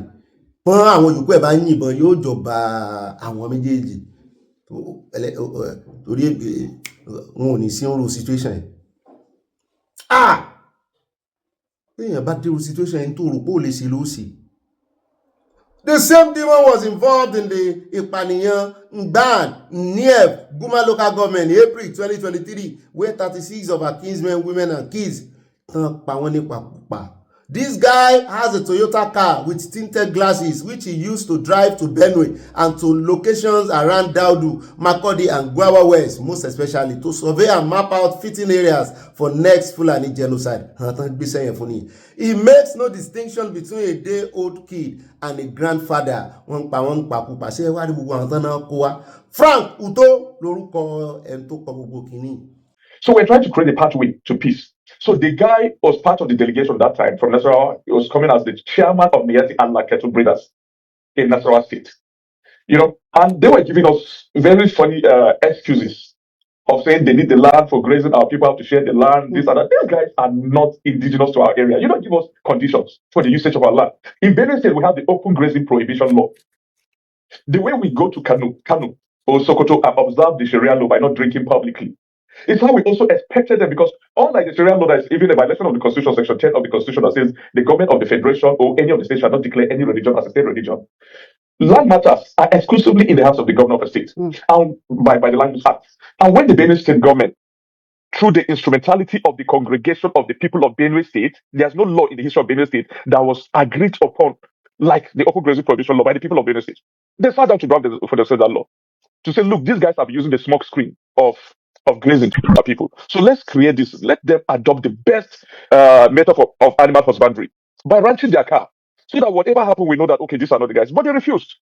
You saying Today, as I that? speak to you, Are you saying that the way it happened in Yawata is the same way it happened in Kwande and in Apa local government areas? Are you saying it's the same people and like coordinated attacks as such? it is the same people. They have the central command. You see that Garba, the Lord Mohammed Dalo. He is the same person who has been coordinating the attack in Agatu, in Ohimini, in Gwe West, in Guma, all the way to Logo local government and Buruku local government of Benin State.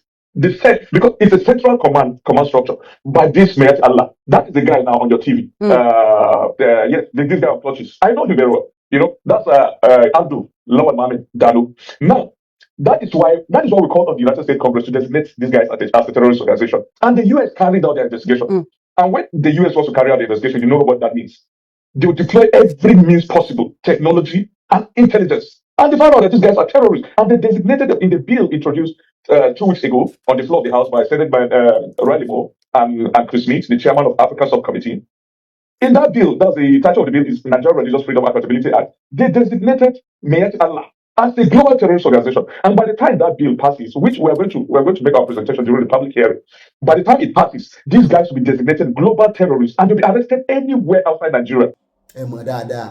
Ara àwọn tí wọ́n ṣe protest fẹ́ẹ́rẹ́fẹ́ ní Washington lọ́jọ́ sí tá a mú wá nínú ìròyìn òun ló kọ gbogbo kìíní wọ́n mọ̀ wọ́n dáadáa wọ́n mọ̀ wọ́n torí gbogbo àwọn agbésùnmọ̀bí tó ń kó ọ̀pọ̀lọpọ̀ wọn ìsọmọ Nàìjíríà mú ti rí kan tán pa wọ́n rẹpẹtẹ báyìí tó tí Arab wà nù wọ́n pa wọ́n lẹ̀ báyìí ní bí 6 àbí 5 sí 6 ní wọ́n gba nǹkan ogun Arab sẹ́ẹ̀rí àwọn ológun náà ń gbìyànjú ṣùgbọ́n sẹ́ẹ̀rí gbogbo ariwo tá ń pa fún wọn lọ́jọ́ sí wípé kán yé ṣe repentant Boko Haram ó wà lára tó kó bá wọn ṣùgbọ́n àwọn náà ní àwọn ò ní agbára láti pàṣẹ fún state nǹkan ṣe bọ́n ṣe mú peace wá ló ga o.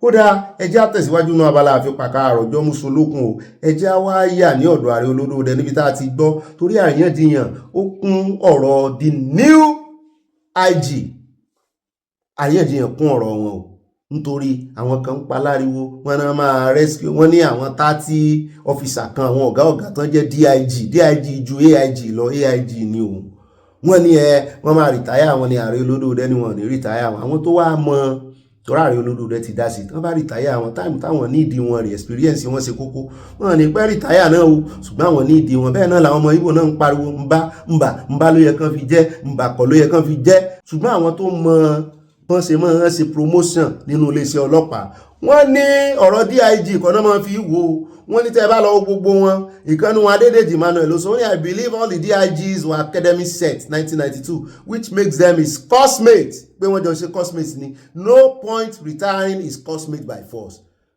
pé wọ́n jọ wà lẹ́gbẹ́ ni ìkànnì wọn náà sì máa mú kò ní ìdí kan fi force retire wọn but Tunji was AIG while they were DIG Paul Audu ló dá lóhùn wípé Tunji was AIG pé DIG yìí ga ju AIG lọ ń bá àwọn ọmọ Ìgbò òun DIG lòun but they are in the same regular intake into police academy wọ́n ní time tán bá fi gbà wọ́n wọlé ní yí àtọ́jọ́ gbà wọ́n ní cosmate ni wọ́n ní ṣùgbọ́n àwọn kan máa ń rí ojú rere ó lè jẹ́ cosmate lèmi àti ẹ ó lè jẹ́ èèyàn kan wá di ó lè jẹ́ cosmate lèmi àti ẹ ṣùgbọ́n bóyá èmi lè sọ̀rọ̀ dáadáa wọ́n kàn mú mi jáde wọ́n fi mi ṣe PRO from PRO ó máa expose mi sí nǹkan gbogbo nǹkan gidi tó bá ń ṣẹlẹ̀ tí n bá ṣe ń tún image ọlọ́pàá sí promotion àti ètè wà sọ́dọ̀ tèmi wọ́n ní tó ṣẹlẹ̀ sí ń bá nìyẹn tó fi lè tè ní promotion ju dìísù lọ the same age lọ́jọ́ wọnú iléeṣẹ́ ọlọ́pàá wọ́n ní káwọn ọmọ Ìgbò mọ́ sọ ìtànkìtàn wọ́n ní ẹ tún wá gbọ́n kankan o wọ́n ní kò sí abracadabra kankan no promotion wọ́n ní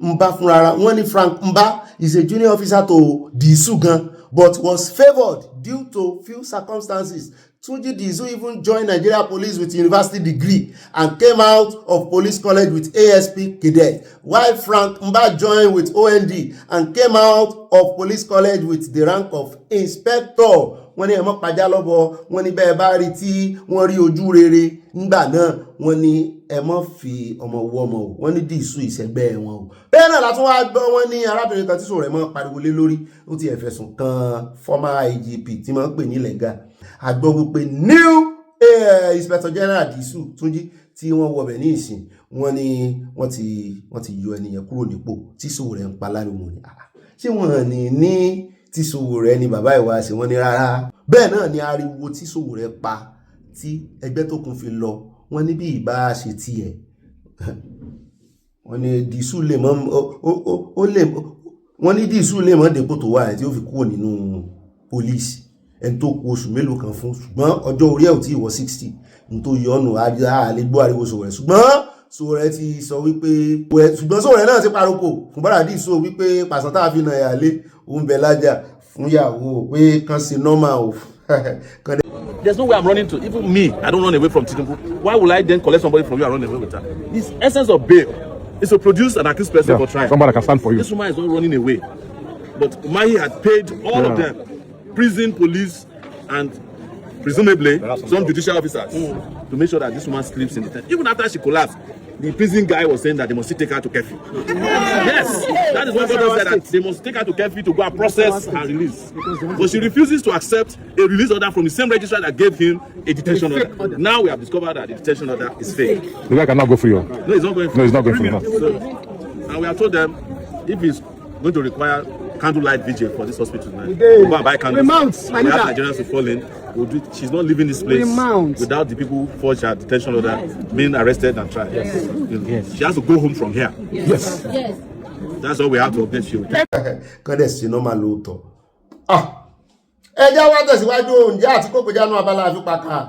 Oúnjẹ bẹ́ẹ̀ nípa àti kókòjá nú abala àfipáká ní ìrìjì báyìí lọ́wọ́ ẹjá sáré fi léyìí sí ọ̀rọ̀ timetable àwọn INEC kò fẹ́ di wàhálà irọ́ ẹmọ́jà àfikún nínú oríṣiríṣi tí mo promise yín tí mo ní àgbé àwọn àlejò kan bọ̀ lẹ́yìn tán bá sọ̀rọ̀ lórí àwọn Boko Haram tán náà wọlé tán àwọn oríṣiríṣi yẹn àákàn yọ̀dọ̀ òun láàfi pẹ̀kún ròyìn yọ́ ìyá kò ní yẹ́ ẹ̀lẹ́ ó yá àyá wa gbé wa débẹ̀ nú abala wa àwọn olólùfẹ́ wa abala comment section àròjọ mùsùlùkùn. Mo máa tún kí ẹ̀yin olólùfẹ́ káàbọ̀ sínú abala yín abala comment section àtìrẹ̀mí Kàsálí bàbá mi ní pé ẹ̀gọ́ ní ọmọbìnrin yẹn King Michi kì í ṣe ọ̀ní irú olóòórùn yẹn ni ọ̀ní máa ta sí àwọn ìlérí ibú obìnrin aṣẹ́wó ó fẹ́ fi orúkọ ọ̀ní gba star ni ó yẹ kán bá wí gan-an ni. Bẹ́ẹ̀ náà ni mọ́mí Dorcas dúró Olúwatúnmiṣe wọ́n ní igba ọdún kan ni àṣẹ ìsàmọ́dún o bàbá VDM fẹ́ ya wèrè ni even kí ọ̀ní tilẹ̀ fẹ́ ọmọbìnrin yẹn ìyẹn wá fa àrìnfín VDM sọ́ra please turn over. Bẹ́ẹ̀ náà ni mọ́mí Dorcas Olúwatúnmiṣe wọ́n ní kí àwọn obìnrin olùkọ́ jáde fún arábìnrin olùkọ́ yẹn bàbá Tinubu fúnra rẹ̀ mọ̀ pé terrorists ti take over Nigeria from Providence, Rhode Island. At Comfort Adeleye wọ́n ní àwọn aláìnítìjú olè olójú kòkòrò these people should cover their eyes in shame before you talk now they will say you are demarketing Nigeria who is not doing that. Emotional blackmailing náà ń lò fún àwọn ọmọ Nàìjíríà kán mọ́ lè fi gbára wọn lẹ̀ bẹ́ẹ̀ ẹ̀gbọ́n tí bọ̀dà Délé Fárótìmí sọ lánàá bẹ́ẹ̀ náà ni at this dot Àdùnbí wọ́n ní the abobi God bless you for your fluency in Yoruba language amen èmi náà improve sí ni o it's unfortunate that some Nigerians in the government are not smart enough PS. Wọ́n tẹ̀síwájú wọn ní they have forgotten that before American government could announce of helping any country they have already sent foot soldiers with guns to test and take some info about corruption. Bẹ́ẹ̀ náà ni bá mi Táyọ̀ Ajayi wọn ní Ọ̀gbẹ́ni Bobby please can I check on David Umahi's wife for us èmi náà mọ̀ rò lánàá pé ìyá yìí ó sì mú tọ́ o who forged the court document I wish Nigeria would have a working law. At Amazing Grace wọ́n ní madam if you are innocent the law will arise for you like it did for Daniel wọ́n ní ẹkún kọ́ ni ọ̀rọ̀ rẹ gbà wọ ilé àwẹ̀ àtàdúrà gidi fún wọn ire wọn tẹ́lọ̀ sí àmọ́ mọ́ sójà Canada mo jẹ́rìí àwọn ọmọ mi àwọn abiyamọ bọ́n bá túrò lẹ̀ wọ inú àwẹ̀ wọnú àdúrà lọ ìṣòro dáràn bẹ́ẹ̀ ni ìṣòro gbénu mọ́ mi mo ní sọ́lára mọ́ mo miss yín o àwọn ọmọ sọ pé I love ìran mi see his mouth after the development they will sell it Igbo atlas people you did not compensate them God is watching you. At mọ́mí Agnes Ọ̀sáadé wọn ni mọ́mí Ọ̀sáadé wọn ni ó yẹ kí wọ́n lọ kó àwọn chief tó dá owó jọ fún wọn ṣùgbọ́n ta ló fẹ́ mú wọn Ọlọ́run jọ̀wọ́ dìde fún àwọn tí kò lára o Bobby ẹ̀san ké bẹ́ẹ̀ ni lórí òṣìkà wọn gbogbo àwọn Fúlàní chiefs. Bẹ́ẹ̀ náà ni mọ́mí Florence Alade wọn ni wishing the celebrant of the day long life sound health happiness God's blessings and protection ìgbà ọdún kan wọ́n tẹ love sí wọn àti nǹkan panu bàbá mi bàbá 70+ Adesina. At Ayokopa, why are the parents asking for money in the first place? It means the parents were the one asking their daughter to accuse the teacher A 3-year-old cannot recall a 1-year-old event. Bá mi mo rí Adéyẹmọ wọn ní àjàlátà ló ná o Galadima ń fẹnu já wáyà ní alábòsí ní ṣe bí àwọn náà ṣètò àwọn alájẹ̀ndà sọnù bí wọ́n ṣe gbé tí wọ́n ṣe gbé Buhari tó ba gbogbo rẹ̀ jẹ́ wọlé láti wá sí president Nàìjíríà. Ìkànnì wọn náà ti ń kígbe àbòsí kiri, ó ti ń sá kàbàkàbà, ó ti sá lọ sọ́dọ̀ ààrẹ Tinubu kan wá gba òun, ìyẹn gómìnà Bauchi. Bẹ́ẹ̀ náà ni báàmí Olúyọmí Olúwọlé wọn ní Bobby, great day to you too bàmí. The Lord will save us from this wicked mind, oh it is well with us, oh Rotirian Olúwọlé, Eastern Texas. Wọ́n tẹ lọ́ọ̀fù sí àti nǹkan panu. Bó lójú ọjọ́ lọ́dọ̀ yín bàbá mi. Mọ́mí Elizabeth oníyàmọ́ mi lùjẹsà àwọn ní Ọ̀gbẹ́ni Bobby rẹ̀ mo ti jó lọ́rùn ẹ ti tàkòtò. Wọ́n ní you sung my favourite song of Barrister today, Yorùbá nation no going back. Wọ́n tẹ lọ́ọ̀fù sí aláti Texas. Ṣé lóòótọ́? Mbà sì kọ́ dáadáa, mo kánjú kọ́ ni. Ẹ láìkẹ́ fẹ́. Bẹ́ẹ̀ náà ni ẹja lọ́dọ̀ at Ayọ̀kọ́pà àwọn ní ọkọ̀ ẹlẹ́yà. Aya has been sneaking out to my place. Please don't loud it. Mọ́mí Abọ́láńlé Ògúndọ́là tàyà ti bá. Ẹ wá gbọ́ ibi tá àyà ń yan tó ń yọ́ lọ. Ẹ wá gbọ́ ọkọ yín àṣé àyà náà ń dábìrà. Ó ń dábì ẹdun at Fẹ́mi Ayétiwa bá mi ní it's a fake number VDM be warned. Ẹ bá ń sọ fún VDM tó ń tẹnu mọ́ bí ẹni wípé ó yẹ̀yẹ́ Ọọ̀ni. Ṣé rí bí VDM ṣe dáa tó nǹkan kan ló máa fẹ́ kó bá. Kò kì í fẹ́ dúró ṣe kọ̀ǹfàmù kan kó tó sọ ọ́. Téèyàn kan bá tiẹ̀ wà lóun ní nọ́mbà Ọọ̀ni pé Ọọ̀ni ló ń fi Ọọ̀ni gara fún ẹ. Tó yẹ kí wọn náà jáde mọ́ sọ bí ẹni wípé ẹ já dọ́dọ̀ mọ́ mi Debbie Ajewole precious to me wọ́n ní hello precious Ọ̀gbẹ́ni Bobby. Mommy, you are precious to me too. One happy weekend. Thank you and thank you very much for your excellent daily news. Wow, Mommy dúpẹ́. I dúpẹ́ ara ẹni. May God grant our prayers. Amen. Wọ́n tẹ love alárànbarà sí mi. Èmi nìkan ni mo ní. Torí bẹ́ẹ̀, nǹkan mi ni Ẹ̀mọ́ Bandu. At Olúwumi Olúkọ̀yà, wọ́n ní sorry for my lovable country called Nigeria. Ó mà ṣe o. At Bíọ́lá Àgbájé wọ́n ní ẹ̀ka alẹ́ Ọ̀gbẹ́ni Bobby eléré ibú ni àwọn Fúlàní yìí àti àwọn Mùsùlùmí àwọn wèrè. Àfi gólóṣó wọ́n tẹ kọfí lẹ fún mi wọ́n gbé tí mo mọ̀ jẹ dé ṣé cappuccino ni. Àtọlọ́ládé Adéyẹmọ wọ́n ní VDM is not human being at all. Kí lẹ rí wọ́n ní onílara ní VDM. Ó dẹ̀ máa ń kọjá ayé ṣùgbọ́n ọjọ́ ẹlẹ́yà ẹ̀dín ìjọ kan léni pẹ̀lú gbogbo òsì tó ń ṣe yẹn o. Ó tún máa ń ṣiṣẹ́ fún àwọn ènìyàn láti blackmail. Ṣùgbọ́n wọ́n ní arábìnrin yẹn ọ̀ka ẹ̀ ti fó wọ́n ní skul tó lóun kọ́ wọ́n ní rọ́ ni ìsóhun ló tún kọ́ ló renovate ẹ̀ wọ́n ní nọ́mbà Ọọ̀ni tó wá fi gara wọ́n ní rọ́ ni o. Bẹ́ẹ̀ náà ni àtìtóyin nọ́ọ̀rì mọ́ mi dáadáa wọ́n ní where are they getting the army uniform from?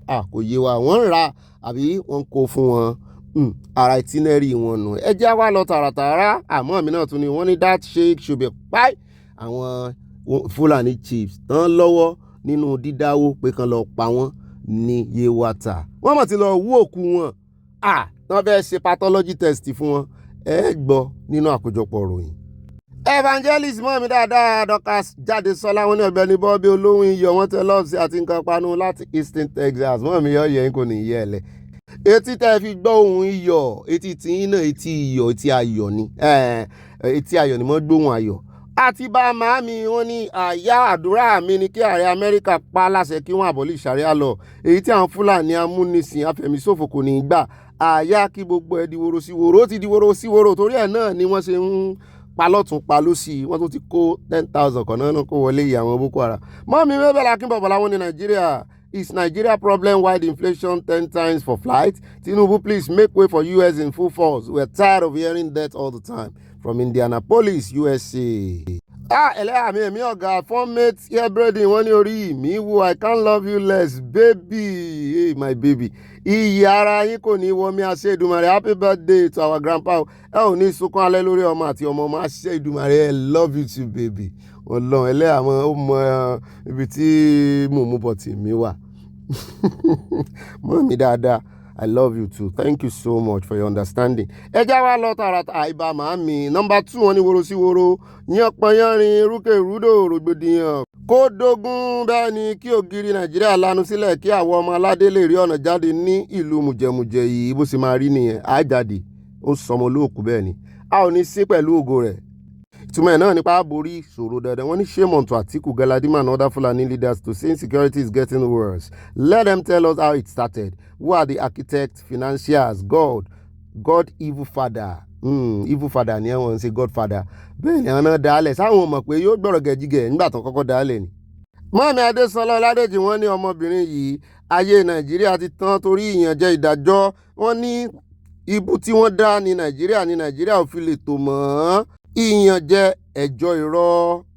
At Clement Oladejo, one of the Bobby, I'm a bona fide Odua Yoruba nation advocate. I'm a victim of the circumstance because it cost me my marriage and that is why I had been in Nigeria since 2024. Really?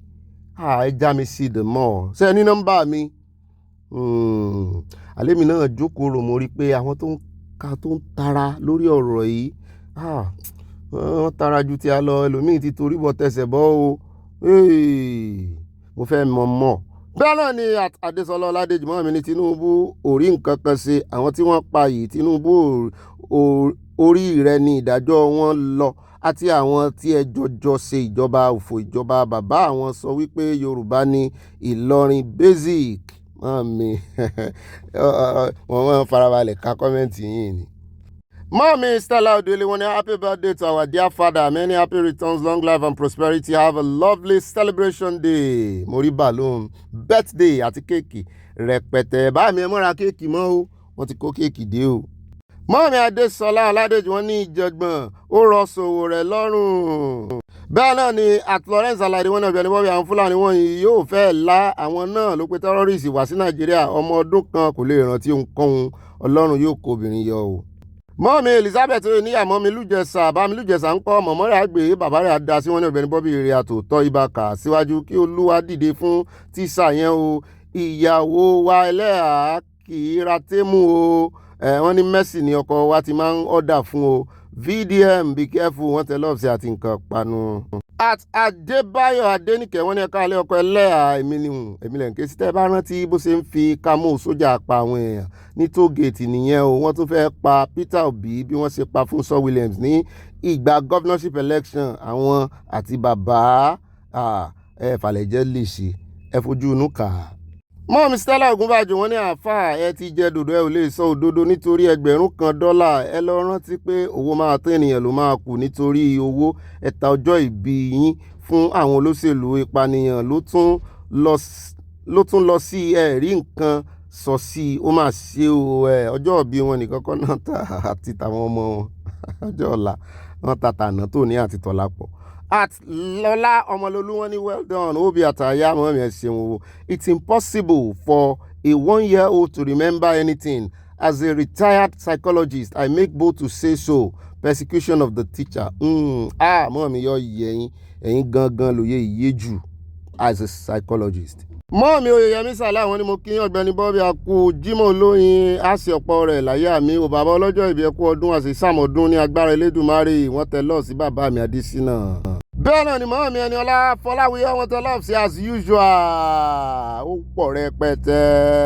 Mọ́mí Ajẹ́kẹ́mi Balógun wọ́n ní Uncle Bobby capital letter náà kọ́ mọ́mí yọ ìyẹ̀yìn o. Good evening, keep smiling, it is not in short supply. Bẹ́ẹ̀ ni ó pọ̀ rẹpẹtẹ o.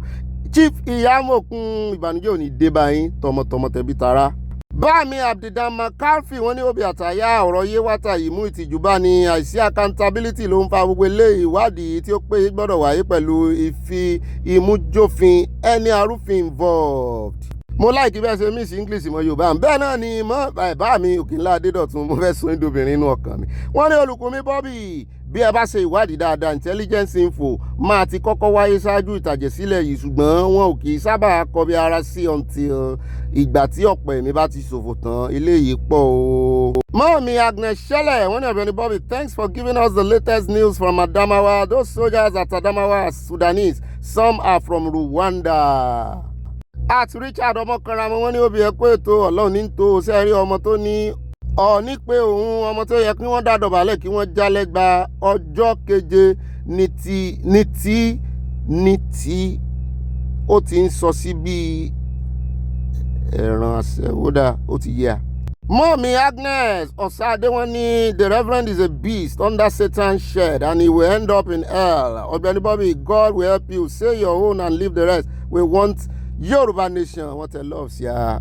Mọ́mí ìyá mi Fáláì wọ́n ní òbí ọ̀yẹ́ ẹ̀kú iṣẹ́ takuntakun yìí o, ẹ ṣeun bí ẹ ṣe ń gbé wa débẹ̀ Ọlọ́run ní gbé wa débẹ̀ o, etí yín kò ní di lágbára Ọlọ́run àmì Olúwa, iléeṣẹ́ yín kò ní jóná ṣẹ́ o, tírígbòsà àtọ̀ àwà Bobby ọkọ̀ àwọn ladies wọ́n tẹ love sí a rẹpẹtẹ láti Canada, mo mẹ́yọ̀ kan bẹ̀ mo fẹ́lẹ́ àméjì nínú gbòsà tán fún mi. Bá mi Òkènlá Adédọ̀tún wọ́n ní olùkù mi Bobby Ọọ̀ni olórí ọba aládéká fàtà nílé lóko túbútóró kò yé mi o, àmì ilẹ̀ Yorùbá kì í ṣe ọba tí ẹnìkan lè rìn fín rárá, nítorí náà sọ fún wọn kí wọ́n tọwọ́ wọn mọ bọ aṣọ o, ẹ sìrùn kírun. Bá mi Richard ọmọkànramọ wọn ní kódà skul tí ó ní òun tún ṣe bàbá irọ́ ni òun yìí náà ló kọ́ tọ́jà VDM. Richard from Tripoli Libya wọ́n tẹ love sí a.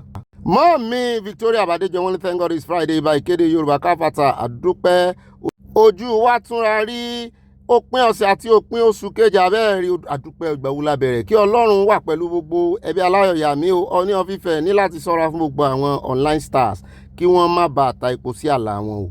Oòduà nation no going back, wọ́n fi nǹkan para in fact wáìnì pọ̀ lónìí as per his weekend okay mo ti mọ̀dí tí mọ̀ mi fi máa fi wáìnì mẹ́ta ránṣẹ́ láàrin ọ̀sẹ̀ ká má bàa mu ti para ṣùgbọ́n weekend láwà a lè mu àmúyó àti àmúṣẹ́kù.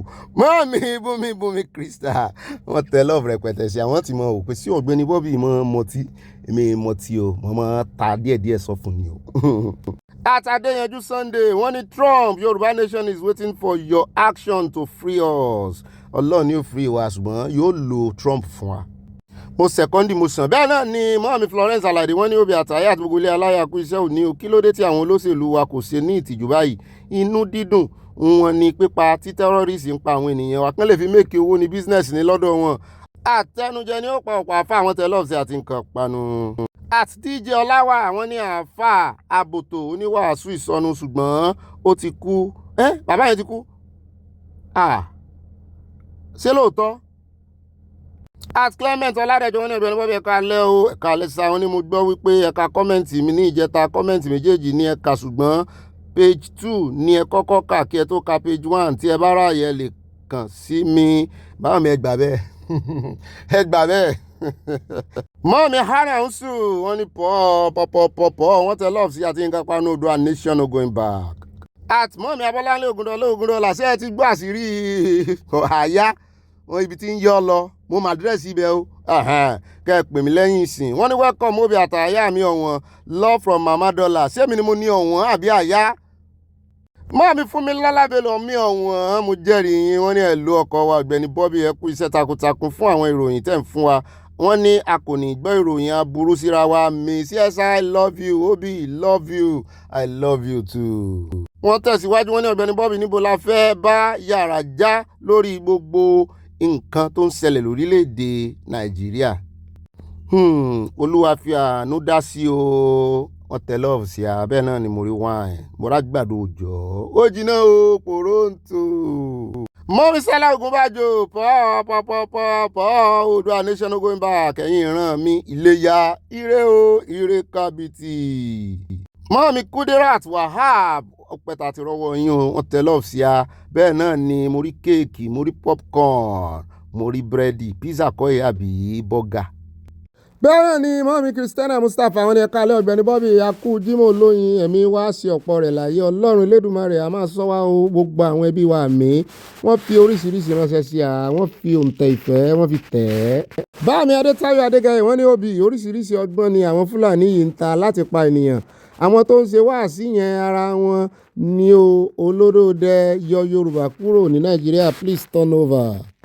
Bámi Táyọ̀ Àjàyí wọ́n ní no way Ọọ̀ni of Ifẹ̀ can never call King Michi. Let all her project is a scam. Check VDM videos. Rattles have gone to see the school. She didn't renovate anything. No, ṣébọ́tì ẹ̀ ní ó ti para rẹ̀ pẹ̀lú hypo. Wọ́n ló gbé hypo mu. Bámi Fálànsọ́ta Anímọ̀lá kò sẹ́dà kan. Wọ́n ní Ọ̀gbẹ́ni Bobby àfi kí Ọlọ́run kó gbà wá lọ́wọ́ àṣekúpani nílẹ̀ Yorùbá kí àwọn Fúlàní kan tó gba ilẹ̀ mọ́ àwọn àgbà kò kàn mí lọ́wọ́ Yorùbá nation no going back wọ́n tẹ love sí àti nǹkan panu. Mọ́mí Abọ́láńlé Ògúndọ́lá wọ́n ní òbí ẹ bá wa sọ fún VDM pé kó sọ ara rẹ̀ ò torí bí ajá bá ń sinwín àmójú olówó rẹ̀ ìmọ̀ mojú náà ọba Ọọ̀ni kì í ṣẹgbẹ́ ọba kọ̀ọ̀kan ọba kọ́ba àwọn tí wọ́n sọ̀sọ́kúsọ ohun tó bá wọ ẹlẹ́nu ló lè fi ẹnu rẹ̀ sọ love from Mama Dollar wọ́n tẹ love sí a. the same thing lẹ́yìn àtàyájọ́ ń sọ bẹ́ẹ̀ náà ni bá mi àmọ́ mi Adésọlá Ọládèjì wọ́n ní Àtíkù gbogbo yín irú kan ò ní gbogbo yín o. Bámi Adétáyọ̀ Adégayé wọ́n ní kí ẹnikẹ́ni má fi olórí aládéwọ́lẹ̀ ọmọ Yorùbá kò fi Ọọ̀ni báàyàn ṣeré o. Ìbùkún ni fún orílẹ̀-èdè Odùduwà from Newark New Jersey USA wọ́n tẹ lọ́ọ̀ sí a. Mọ́mí Stella Ògúnbàjò wọ́n ní bẹ́ẹ̀ ni wheelbarrow ni wọ́n fún wọn níbẹ̀ bẹ́ẹ̀ ni ẹ̀yin náà rántí ní Benue.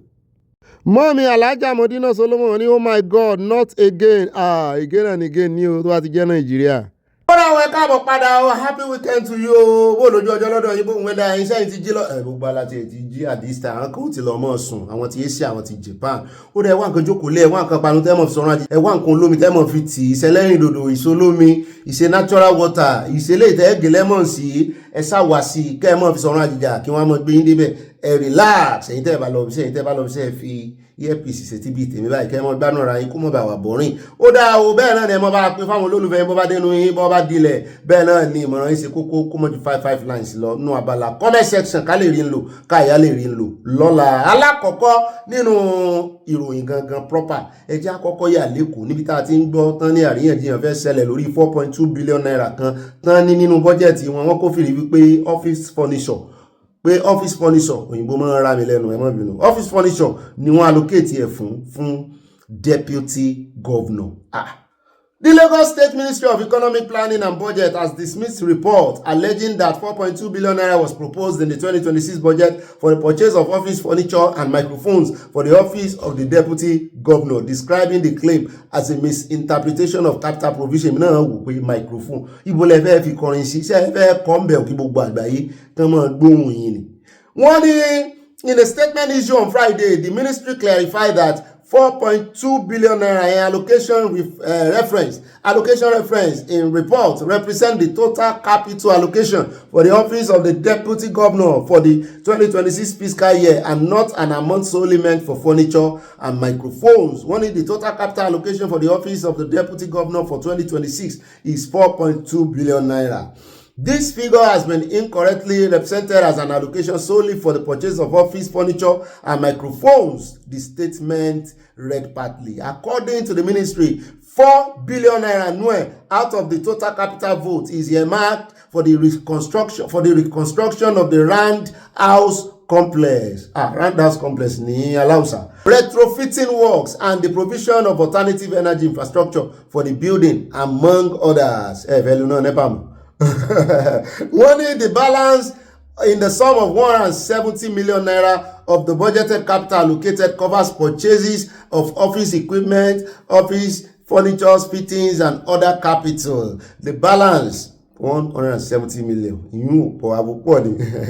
urged stakeholders and media organizations to verify budget details through appropriation channels to avoid inaccurate reporting. Wọ́n ní tán fẹ́ fowó sínú wípé ẹ jẹ́ kó wà bẹ́ẹ̀ kó sì mọ́ ń bẹ̀rùn òsì ọmọ bá ń kẹ́ wọ́n ní ẹ̀mọ́ ìbéèrè ọ̀rọ̀ kẹ́ tó sọ̀rọ̀ mo sì ní àwọn ẹ̀kan ó tún jiyàn rẹ̀ bó ti pọ̀ jù kí lẹ̀ ń kọ́ ilé wo lẹ̀ ń kọ́ bó ṣe máa ń náà nù ẹjẹ́ adọ́dọ̀ ààrẹ olódòdẹ lórí ọ̀rọ̀ state police wọ́n ní president Bọ́lá Tinubu wọ́n tún ti pe ìpè fún àwọn house of rep pàápàá jùlọ tó rọ́wọ́ wọn gangan ló wà house of rep bẹ́ẹ̀ ní agbára mi ń wò pé kí ni láríjà àwọn senate kan kúkú kó gbóṣẹ́ ilé house of rep lọ́wọ́ ìyànjẹ náà sáni.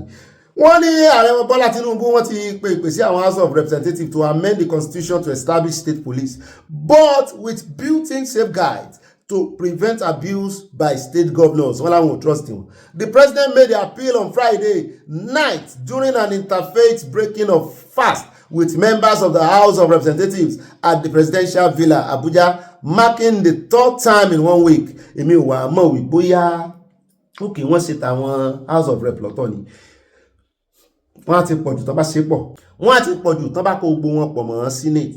Èmi ò wá mọ̀ bóyá wọ́n fẹ́ ṣe òfin tí ẹgbẹ́ orú òfin wọn náà lè ṣe táwọn gómìnà yóò fi lè abuse power torí wọ́n lè sọ àwọn ọlọ́pàá ìpínlẹ̀ ẹ̀dẹ́dọ̀ arìnlẹ̀ o standard bí ìgbà tó fẹ́ franchise ọlọ́ka product fún wọn ní brand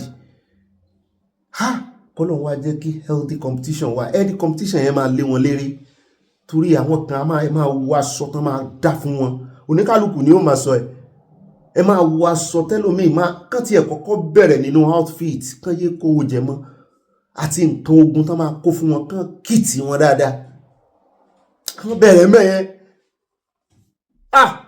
Wọ́n ní Tinubu emphasized that the establishment of state police should not be a straight free fall for everybody, but should be structured and checks and balances drawn from the past experiences. We just have to work together to put pressure on ourselves to accept need for state police. Oúnjẹ bí pé àwọn kan sì ń ṣagídí. Wọ́n ní amend it, not a straight free fall. Only a good legislature must learn from the past to cure the present. I'm ready to work with you, the president stated. He underscored the local nature of security challenges, urging lawmakers to recognize the reality as they consider the constitutional amendment. I'm glad that we are out of the dark tunnel of the country. It was very difficult at the beginning for people to realize the direction of my thinking. But I'm glad one thing didn't happen. With the heat from the critics, none of you came to me to say, can you reverse the removal of subsidy? Or can you change the foreign exchange fluctuation of Naira? None of you. You collaborated, you joined together as a team. Àwọn amóbòyá wọn wá scrape gbogbo àwọn àmọ̀tẹ́kùn kankan yẹn, àmọ̀bòyá wọn scrape wọn ni àbí àwọn náà máa yí padà pàpà wọn parada á di state police. Kò tí ì yẹ kán sàsọ̀rọ̀ àwọn torí kán mọ̀ kẹran mẹ́rò lórí ọ̀rọ̀ state o. Kó ní kálukú padà sí state yẹn ni o. Kó ní kálukú ó ti ẹ̀ dá táìmù tán fẹ́ bẹ̀rẹ̀ tán fẹ́ gbé ìgbésẹ̀ yìí. Adé ti sọ̀rọ̀ live tọ́rọ̀ wa tó bá lọ jẹ lọ. A ti sọ nínú live program kan rí wípé tán bá ń gba àwọn èèyàn tán bá ń recruit ká mọ̀ wòra wa ràn ká mọ̀ torí páǹsì Yorùbá nìsan bá lọ àbọ̀ ń bọ̀ káwọn ọmọ wa kán rè ìgbà fọ́ọ̀mù bẹ̀ kán mọ̀ sọ pé àwọn ọba Nàìjíríà ṣe o. Ká wà nú ẹ̀ tá a bá ti position ara wa sáwọn ọbẹ̀ yẹn nínú ọlọ́pàá. Imagine kò jẹ́ Bàbá Sunday Igboho lórí gbogbo ọlọ́pàá ó gbà yẹ pé state by state ni gbogbo ilẹ̀ Yorùbá kan tiẹ̀ wà tún ní olórí kan fún gbogbo western bó ṣe yẹ kán ṣe nìyẹn olórí kọ̀ọ̀kan state kọ̀ọ̀kan kí gbogbo Yorùbá náà wá ní olórí kan tó jẹ́ ìyẹn náà ó dàbí bí state IG bí àwọn ní pè state IG wọ́n ní IG ní state mo ń propose ni o wọ́n lè ní bí western region bí gbogbo south west àwa ní olórí kò ní ìdí àbí kò ní kálukú ṣe tiẹ̀ kí competition lè wà ó dá ká mọ̀ wò ní ń wo ipò tí mo lè fi Bàbá Sunday Igboho sí torí ẹni mo ti fẹ́ create ẹ̀ ibo náà máa kọ́ àwọn Oòduà sí OPC mo jẹ́rìí Wàgáni wọ́n á kọ́ àwọn ọmọ wọn síbẹ̀ bàbí ni ẹ jẹ́ á fi ọgbọ́n tó kínní ó dá inú mi ti ẹ̀dùn bàbá wa ti wà lé wọn léyàn wọ́n jẹ́ ẹ jẹ́ wá lọ sínú ìròyìn tí ó mọ tẹ̀lé o àwọn onífọ̀rẹ̀sì ká tó lọ sọ́dọ̀ àwọn onífọ̀rẹ̀sì lánàá ẹ jẹ́ padà sórí politics díẹ̀ lánàá láwọn wo bóyá ilé ẹjọ́ mi ó tún dájọ́ tí wọ́n gbé faction ti Wike lẹ́yìn lábá tún gbé wọn ni wọ́n tún ti dá faction ti Ṣèyí Mákindé Turaki tó jẹ́ chairman wọn náà tún ti gbádé Fáládé wọ́n ti gbóyè Fòlóyè wọ́n filẹ̀kẹ̀ padà sí lọ́wọ́ pé òun ni kó mọ̀ tú ọkọ̀ PDP mo ní PDP ti tán èèyàn mélòó ló kù ń bẹ gómìnà mélòó ló kù ń bẹ mo ṣe ń gbọ́ gan-an kó mọ̀ jẹ́ wípé inú àkọọ̀dù ni bàdà sí ìfẹ́ lọ kò sí yóò padà wà mọ́ o ṣùgbọ́n èyí tó tiẹ̀ ti lọ sínú àkọọ̀dù kan mo rí fọ́nrán wọn àbẹ́yìn náà ò rí nínú Abala Lerefe sá rántí lò sá mo rí fọ́nrán Oríyọmí Hamzat àti ti Ọ̀ṣun bọ̀dọ̀ Oníjó àti èyí tó fẹ́ ṣe lẹ́kìtì Adélẹ́gàn kọ́ lórúkọ ẹ̀ ó dà pé British Army ló wà òun náà join accord ní ó ga o kí láó ti ṣe yìí sí o Èkìtì kété àwọn àmọ́ wò bóyá Wike yóò tún gbáradà yóò gbọ̀nà mí yọ sí Turaki ṣùgbọ́n ibẹ̀ ń kọ́ là ń lọ ẹ jẹ́ á dé ọ̀dọ̀ arákùnrin Bauchi tó fẹnu wa rọ́ọ̀fù lọ́jọ́ sí tó ní ilẹ̀kùn àwọn sí sílẹ̀ gbalaja fún gbogbo àwọn wọn ò fẹ́ pé èèyàn ló kọ́ná báyìí fún gbogbo àwọn Fúlàní nationwide ibi orí kò ti mọ́ bọ̀ tó o bá ti dé Nàìjíríà ó ti di citizen ó sọ bẹ́ẹ̀ pé n táwọn fẹ́ ṣe nìyẹn àwọn fẹ́ sílẹ̀kùn ilẹ̀kùn àwọn wà òkun ilẹ̀kùn táwọn á sílẹ̀ lọ́jọ́ sí ògiri wọn tó lanúlẹ̀ àwọn awọ́nrin wọn ti wọlé ó ní 10,000 Boko Haram àwọn èèyàn ní rọ́ọ̀lì àwọn kan ní kọ́ mọ́ sọ pé rọ́ọ̀lì o àwọn kan ní exaggeration ni àwọn kan ní kọ́ mọ́ sọ pé exaggeration ni o wípé ọmọ tí ń sọ òun ló mọ bí tó ti rí ń tẹ̀lé ẹ o tó fi ń sọ̀rọ̀ báyìí o ta ló wá fẹ́ ké gbàjarè ibẹ̀ yìí lẹ sílẹ̀kùn fólè ibẹ̀ lulu yín ní ṣe ní pòjò ẹ wá wo adúrò òjò àrọ̀ ọ̀rọ̀ dà tí wọ́n ń rọ̀ lé lórí báyìí ẹ̀yin àtàlẹ́ fẹ́ kó bá ẹ̀yin nìkan kọ́ ni ó rọ̀ lé lórí èyí tẹ̀sílẹ̀ ní ẹgbẹ́ alábùradà umbrella yín gan ò lè gba òjò tó fẹ́ rọ̀ òjò burúkú ni yóò pa yín yóò pa ìran yín gbòmùwòmù yín náà rèé ó tún dẹ ẹrù lẹ̀ ẹrù ọ̀ràn ló tún dì orí ara rẹ̀ ni ó fi kó o dá ẹ bá ń tẹ̀sí ẹ jẹ́ á gbọ́rọ̀ lẹ́nu rẹ̀. You see, it is not always right for people to be insinuating and trying to get answers where there are no questions. I have always said that I am a PDP man. I know the federal government and the importance of partnership. This is time for governance, and of course any governor can leave, because if it is Winter's decision to leave, it may not be my decision. I'm not coming here for defection. I'm coming here for governance, for partnership. I'm coming to a father of the nation to give us support, and he has answered positively, and that settles it. Well, this is the situation. It's an unfolding situation. PDP is still there.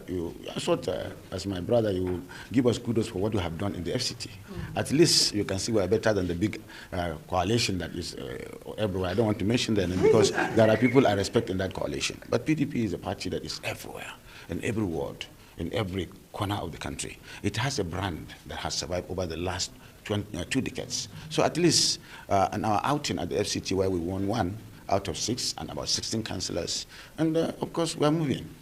Certainly we have challenges of perceptions, challenges of litigation, challenges of this and that, but it is so with every party. And I think even APC will have to watch their own after coming out of primaries, because they are becoming very big like PDP.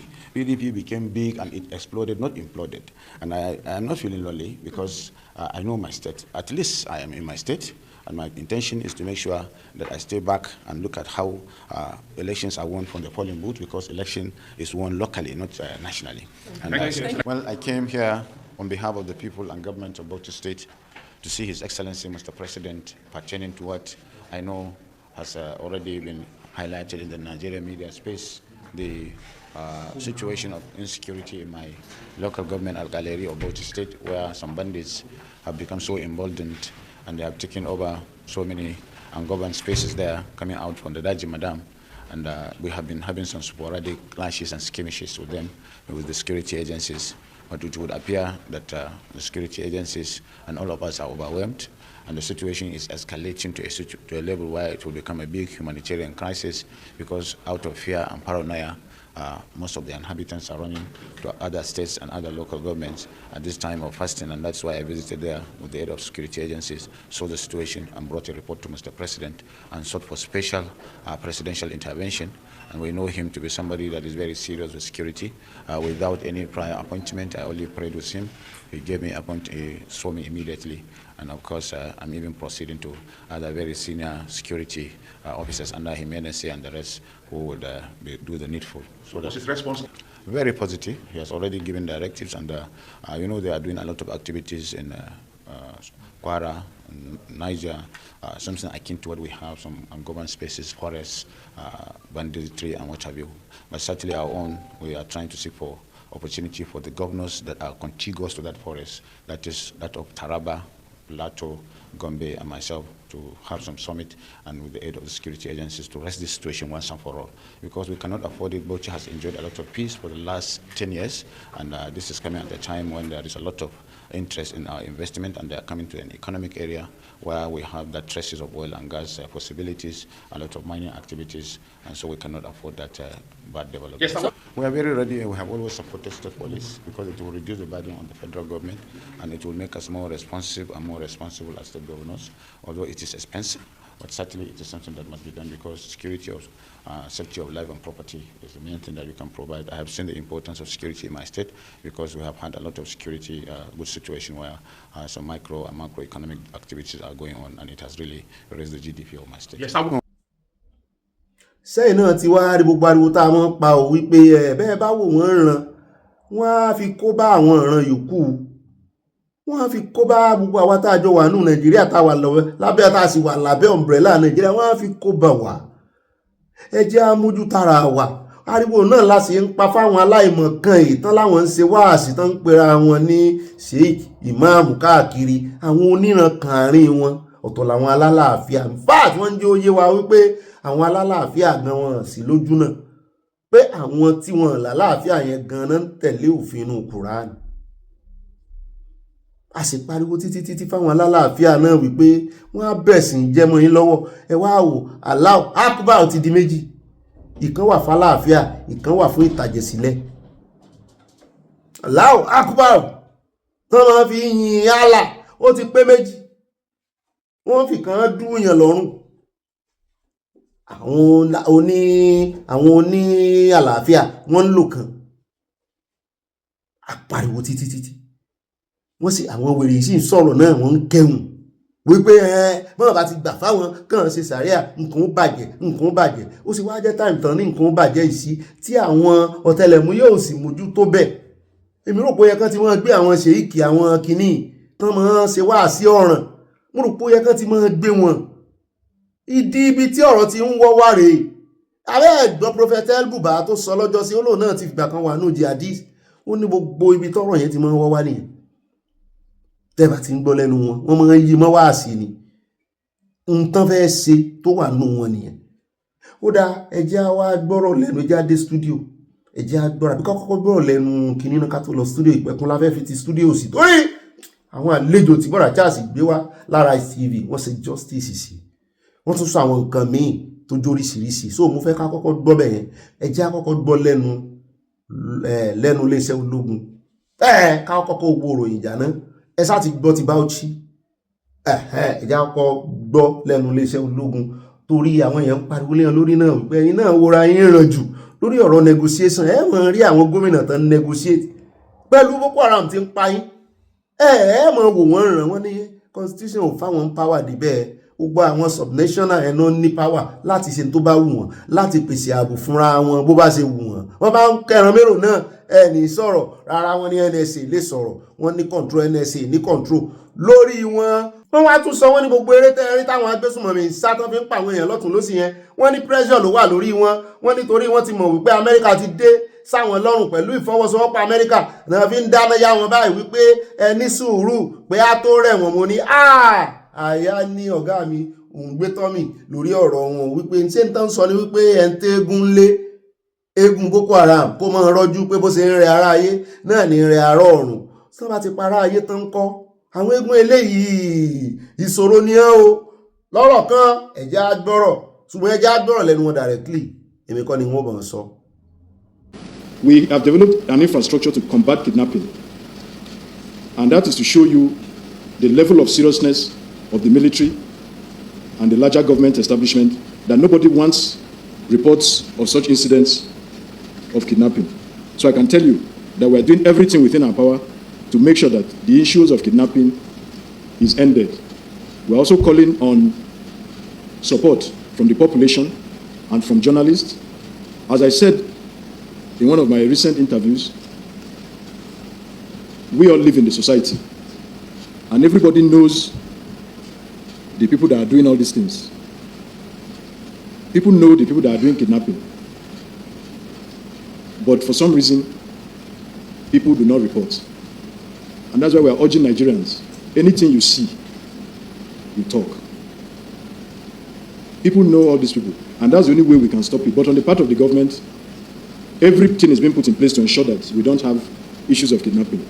Just very briefly, the thing is that Nigeria is a federating unit. So the states have the right and the powers to take every action that will secure their states. However, I can tell you confidently that they will not be able to do that without the authorization of the Office of the National Security Advisor.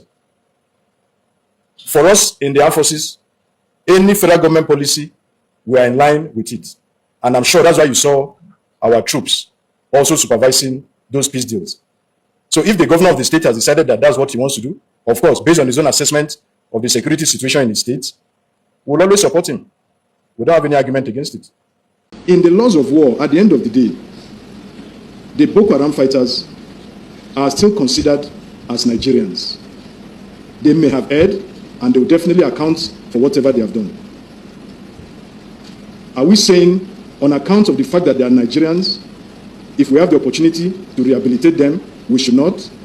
And I think that is what went into the thinking of the defense secretaries some years ago, which was also bought by the federal government and the Borno state government to arrive at the issue of the Borno model. So we take your observation seriously, and I can assure you that that review will be done, and you will hear our new operational directives for Operation Safe Corridor. Thank you. Òun náà lẹ ti gbọ́ yẹn, ìdí tí a fi lo fọ́nrán yìí náà ni pé kẹ́ ẹ lè mọ mentality àti thinking àwọn olórí yín o, kẹ́ ẹ lè mọ̀ wípé ó ń jọ bẹ́ẹ̀ ni pé stylishly yẹn náà fọwọ́ sí bí wọ́n ṣe ń ṣe rehabilitation tẹ́ wọ́n ń ṣètọ́jú àwọn repentant Boko Haram, pé ṣé expect kan mọ́ rehabilitate wọn ni, àti pọ́ ọmọ Nàìjíríà ni wọ́n, ṣé ọmọ Nàìjíríà ni àwọn ti Bauchi gómìnà Bauchi tó lọ bá olódòdẹ fún wípé wọ́n ya wọ Nàìjíríà láti ọ̀dọ̀ àwọn tó sì jẹ́ wípé Bauchi ò súnmọ́ etí bọ́dà, àjẹpọ́n ti wà ní Nàìjíríà tipẹ́, wọ́n migrate kiri 10,000 people, sọ ọmọ Nàìjíríà náà ni gbogbo Boko Haram. Torí ẹ̀ tí wọ́n ní ṣe expect kan mọ́ rehabilitate wọn, mi ò mọ̀ bóyá gbogbo defense headquarter ló rán arákùnrin iṣẹ́ o tó fi wá iṣẹ́ tó wá jẹ́ o, èmi ò mọ̀, ṣùgbọ́n mo sáà mọ̀ kó ń tẹnu mọ́ NSA ní òrìbádùn mọ́ ń pa aṣẹ́ tó wá jẹ́ nìyẹn. Thank you. Ó dáa náà lẹ ti gbọ́ yẹn káàbọ̀ padà o, èmi náà ń ro ọ̀rọ̀ wọn bẹ́ẹ̀ ṣe ń ro ni òun òní tí mo sọ ẹja wá dé ọ̀dọ̀ arákùnrin tí wọ́n ní wọ́n mú yìí lára àwọn ògbóǹtarìgì ọ̀dájú apààyàn suspect sì ni afurasí wọ́n fi sẹ́yìn orúkọ rẹ̀, wọ́n lòun gangan ló ń ṣagbódegbà, òun gangan ló ń síwájú ogun ní kẹ́yìn ogun bí wọ́n ṣe ń jiyàn gbé Kwara bọ́n ṣe ń pààyàn ní gbogbo agbègbè Kogi mọ́ Niger, wọ́n lójú rẹ̀ rèé o, ẹ wá wò ó tó lọ. DSS ló mú, ẹ kọ́kọ́ bá ń kan sára sí àjọ DSS, ẹ já wá dé ọ̀dọ̀ àwọn tó fẹ́ fẹ́ lójú fún wa, ẹ bá ń tẹ̀sí. Good intelligence, isn't it? Good news, because it doused the anger of people who I consider a bit insensitive there. Because when these people were kidnapped, there was so much pain, there was so much anger. Okay. And deep down, the first thing on my mind is, let them be rescued. Let them be released, whatever language. And when they were released, instead of people to celebrate their return, the first thing on their mind is they must have paid ransom. They must have done this. I said, if you have a family member there, I don't think you'll be bothered of how they came back. Okay. You will be happy that they are back.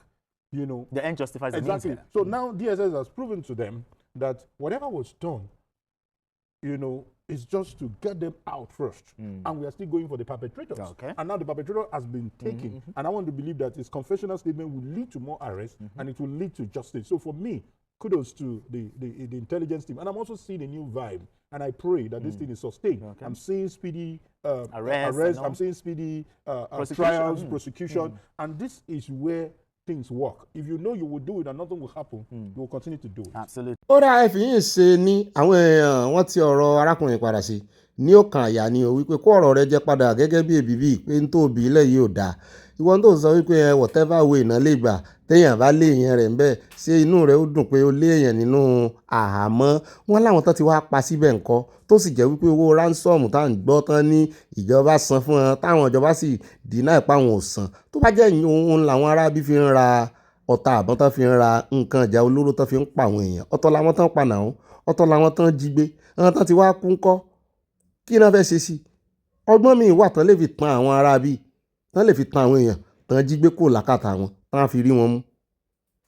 Ẹgbẹ́ ọ̀sẹ̀ yìí gbàm tó sọ ìjà àjọ lẹ́nu ẹlẹ́ẹ̀kejì àfẹ́ pẹ́ rárá ń bẹ̀. If his confessions could allow or could let the security agency to make more arrests, then you are taking them in. But when I was in secondary school those days, I remember when we were doing biology, O-level biology, talk about the ant-hill. As long as the queen is existing, even if you destroy the ant-hill, in about 4 days they rebuild it. But when you take the queen out, then the thing collapses. It's the same thing. So let him spill the beans, squeal, and then they get all these people who are very critical to the existence of their cell. I'm sure it's going to be crumbling like the ant-hill. But having said, I think as he said, I'm also going to be applauding the the work that the DSS have been doing. This is about the second time in a fortnight that such arrest has been made. If you remember, the 6 person of the bombings, the bombings, it was found in those somewhere in Ovia or the river area. So they say he fled to the north and then came there to hide. I mean, he's been there for a long time, for in a remote community, for them to be able to trace him to that place to arrest him. I mean, second time in a fortnight, I think it's applaudable. So let that one also squeal. Let this one also squeal. Get all the people that are either mastermind or they are accomplices and all that.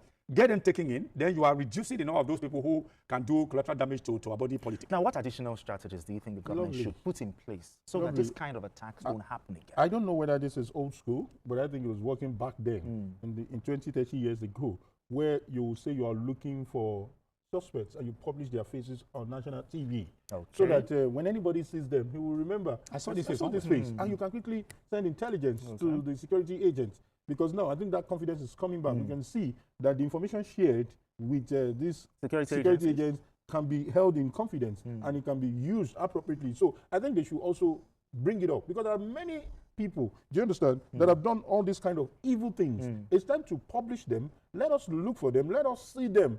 Imagine, 4 years ago? That of what? Do you understand? Now, we're also talking, thank God this is fast. December to February. It looks nice. Do you understand? But then, they should not have any hideouts. They should not have any hideouts. They shouldn't have any hideouts. Except I'm wrong, because this is not about upload or viral now. Whether there's anyone that cannot have access to TV. Do you understand? If they can have access to TV, let them publish their faces. Or even leaflets. And spread even in those remote places. You know? And so that people can say, no, even landlord can say, I think I saw your face somewhere. I cannot give you house. I'm sorry, I'm even surprised. The face of the young man that I saw, that should be in his 20s, either late 20s or early 30s. So what would be the benefit of that young man? And then you are already deep into another thing is, what do you think can be done, to counter the radicalization and recruitment pipelines of young people into all of these terrorist, this kind of nefarious activities? That's what is called deterrent. If you arrest people for bad behavior, the penalty should be very heavy. Okay. Now, I may not love the modus operandi of the military government in those days, where they would tie people to the stake here and somewhere around here, around where we are now. They would tie it into the stake, and then it will be broadcast on national television. That's the exact spot. So they will tie it into the stake, and then people will be allowed to come over there. And then it will be broadcast on national television. Some of us are in Bengal, but we're seeing it. NTA Benin will carry it and so we will watch it, and then when you see something like that, the whole nation, first of all, you have become, you are vilified for that, and the whole thing, and then the family alone, you say, so it's like you'll be ostracized. If a self-ostracism will even come with your family. So things like that can be revisited when people are. But if you take this guy to court now, apart from also the media will follow it up, other people, every people involved happy, they think there's no prosecution. They may be in detention. So I think there should be heavy punishment meted out to them so that to serve as a deterrent. When you do that, people will know that when you are caught, the full weight of the law will come upon. Not only the long arm. I mean, 4 years ago, the arm was so long to grab him in. 4 years after. So if the full weight of the law will be, that would press the person down. Ó lè káàbọ̀ padà ká tó wá lọ sí ibi tá à ń lọ tí mo promise yín lọ́dọ̀ Brother Charles. Ìròyìn kan náà ló kù tá a fi kún. Àwọn tán lọ ń wú òkú ní Yewata tán náà fẹ́ ṣe forensic. Wọ́n ní forensic teams. Wọ́n ní wọ́n ti wú òkú tó tó 105. Mo kọ́kọ́ fẹ́ pèlè ìbò ní 105 bodies láti Yewata mass grave níbi tán sin gbogbo wọn sí ongoing probe of June 2025 attack. Wọ́n ní kò wá tán bí o, ẹ pé Gumi wá o, kó wá fẹnu dólẹ̀ o.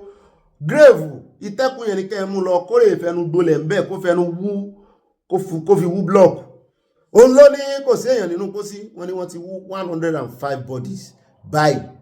Ǹjẹ́ ìṣe 150 náà pa. So we want to 105.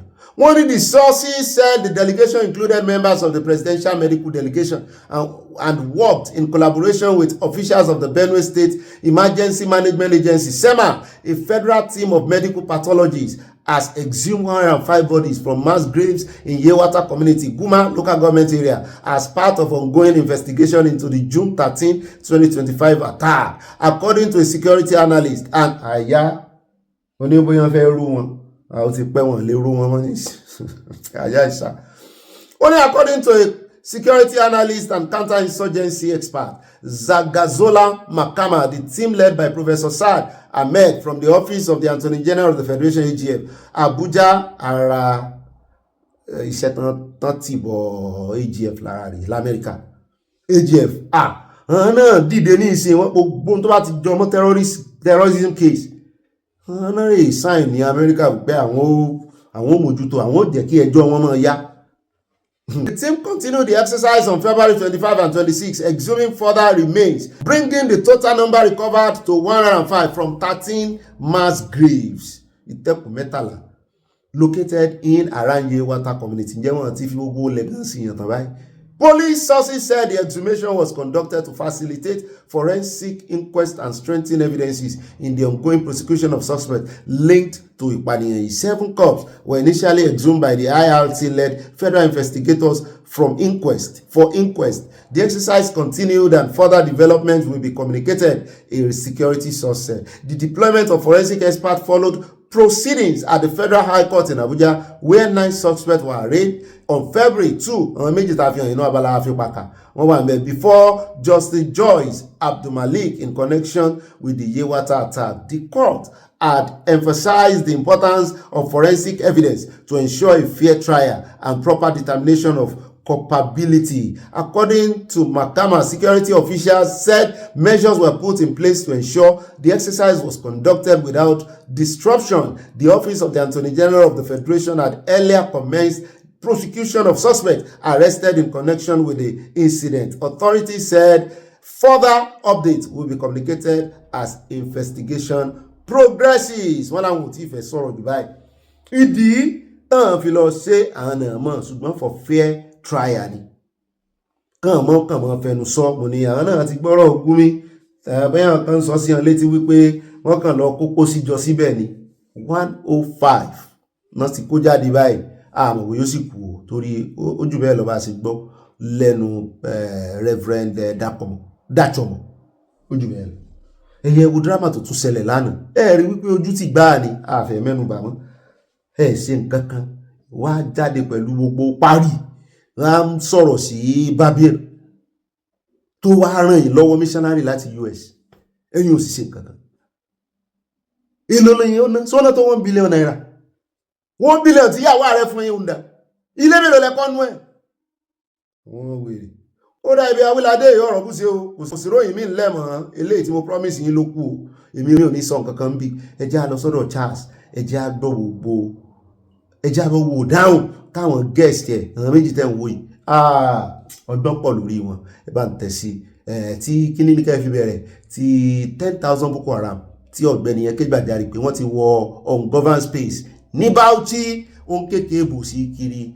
Àyà ní Bauchi náà nìkan dúró sí o mo ní àwọn gómìnà yòókù ní ìsìn tán gbọ́ yẹn sẹ́kọ̀ọ́ yẹn kan náà ti dìde fúyà.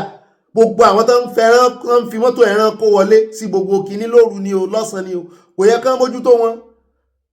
Ẹ wà mọ́ yẹ̀wọ̀n wò sẹ́ẹ̀tì ẹ̀rí àwọn Àmọ̀tẹ́kùn Ondo State yẹn wọ́n ṣe ń ṣiṣẹ́ takuntakun tó mo ti mójú kúrò lọ́dọ̀ wọn. Wọ́n rí wọ́n sì kíní díẹ̀ wọ́n mú mi díẹ̀. Ẹ ti rí wọn o ṣùgbọ́n mọ́ tó fẹ́ wá sí dá wọn padà síbi tó ti bọ̀ kílẹ̀ náà padà síbi tó ti ń bọ̀. Ṣé ẹ rò pé wọ́n bá wọ́n fẹ́ wá bẹ́ẹ̀ ẹ rò pé wọ́n máa kó nǹkan ogun sínú ọkọ̀ tó kó wọn ni? Ọ̀tọ̀ ní ọ̀nà tán nǹkan ogun lè ti ṣáájú wọn dé sínú ijù sínú oko. Ẹ bá ń tẹ̀sí ẹja gbọ́ lẹ́nu àwọn ọ̀mọ̀wé yìí. Yeah, let's turn to security and the Bauchi alarm, because that's essentially what it is. Governor Bala Mohammed saying over 10,000 bandits have entered Bauchi state, and he held an emergency meeting with President Tinubu today on that, presumably to brief him. I mean, it's a scary movie, except that it's not a movie. At what point does such a thing become a national emergency? I mean, assuming the figures are correct. Yeah, I think Ini Ememebong was saying, well, who counted? Exactly, because who you see, the even bandits? at the peak of the Boko Haram problem, I don't think there ever was a time when 10,000 Boko Haram people, probably 700, maybe 1,000 moved in Borno State. But it's still alarming, whatever the figure. Yeah, of course, it's alarming, especially Bauchi is not a border state. So for such an army to be able to arrive in Bauchi, they must have crossed several other states. So definitely, I mean, even an attack by those bandits is a cause for national worry. And since the Americans are here, and it is said that they help with intelligence and surveillance, they should be able, I think, to confirm the figures and show exactly where these bandits are and assist the Air Force to carry out bombing raids. That's the way I see. We are just hearing about the Bauchi episode. The facts have to be confirmed But if it is true we have international help, it should be possible to immediately locate where they are and also arrange for instant annihilation. Indeed. And I mean, obviously, it also depends on whatever agreements Nigeria has with the United States. But I mean, how on earth could, assuming that figure that's being bandied around is actually correct, and it came directly from Bala Mohammed because he said it. I mean, everybody saw him say it. How on earth could 10,000 bandits have been allowed to enter and settle in Bauchi State? Is this an intelligence failure, political exaggeration, or evidence of a system under massive strain? Well, Nigerians are fond of wild approximations. I mean, it's like whenever they say there's going to be a 1 million man march, you can be sure there'll be about 300 people. So I'm sorry, I don't want you to realize such a serious problem, but I would question how anyone would know 10,000. 10,000 is such a neat figure. It's like you have to walk 10,000 steps a day. It's too pat. But I'm sure that Bala Mohammed is under terrible pressure from a bunch of hoodlums. And I mean, it's everything. It's a political failure. It's a military failure. It's a disgrace to the nation. And I've said this before, as much as President Trump gets on my nerves on so many other levels, I wish he would just come and help the Nigerian government sort out this mess, because they are clearly unable or unwilling to sort it out themselves. And I mean, when you think about things like Bala Mohammed and so, I mean, you wonder what on earth they're actually doing there. I mean, not him specifically, but the people who are, fight to be governors, and they give us all these promises, well, I'm going to do this, insecurity, blah, blah, blah. And then when they get in there, they just throw their hands up. I mean, you could make the argument that, security is still pretty much a federal thing. But what's the point of having, this lot there? Well, Bala Mohammed, like all governors, is the chief security officer of his state. But that's a very nominal thing. It doesn't mean anything. The police commissioner reports to somebody else, really, at the end of the day. The whole thing it's a title without meaning. So I don't blame them. I blame the core law enforcement personnel. Right. The people who control the deployment of troops. And I just don't know, I am just absolutely devastated. And I mean, Babu Jega, that strengthens the call for state police, does it?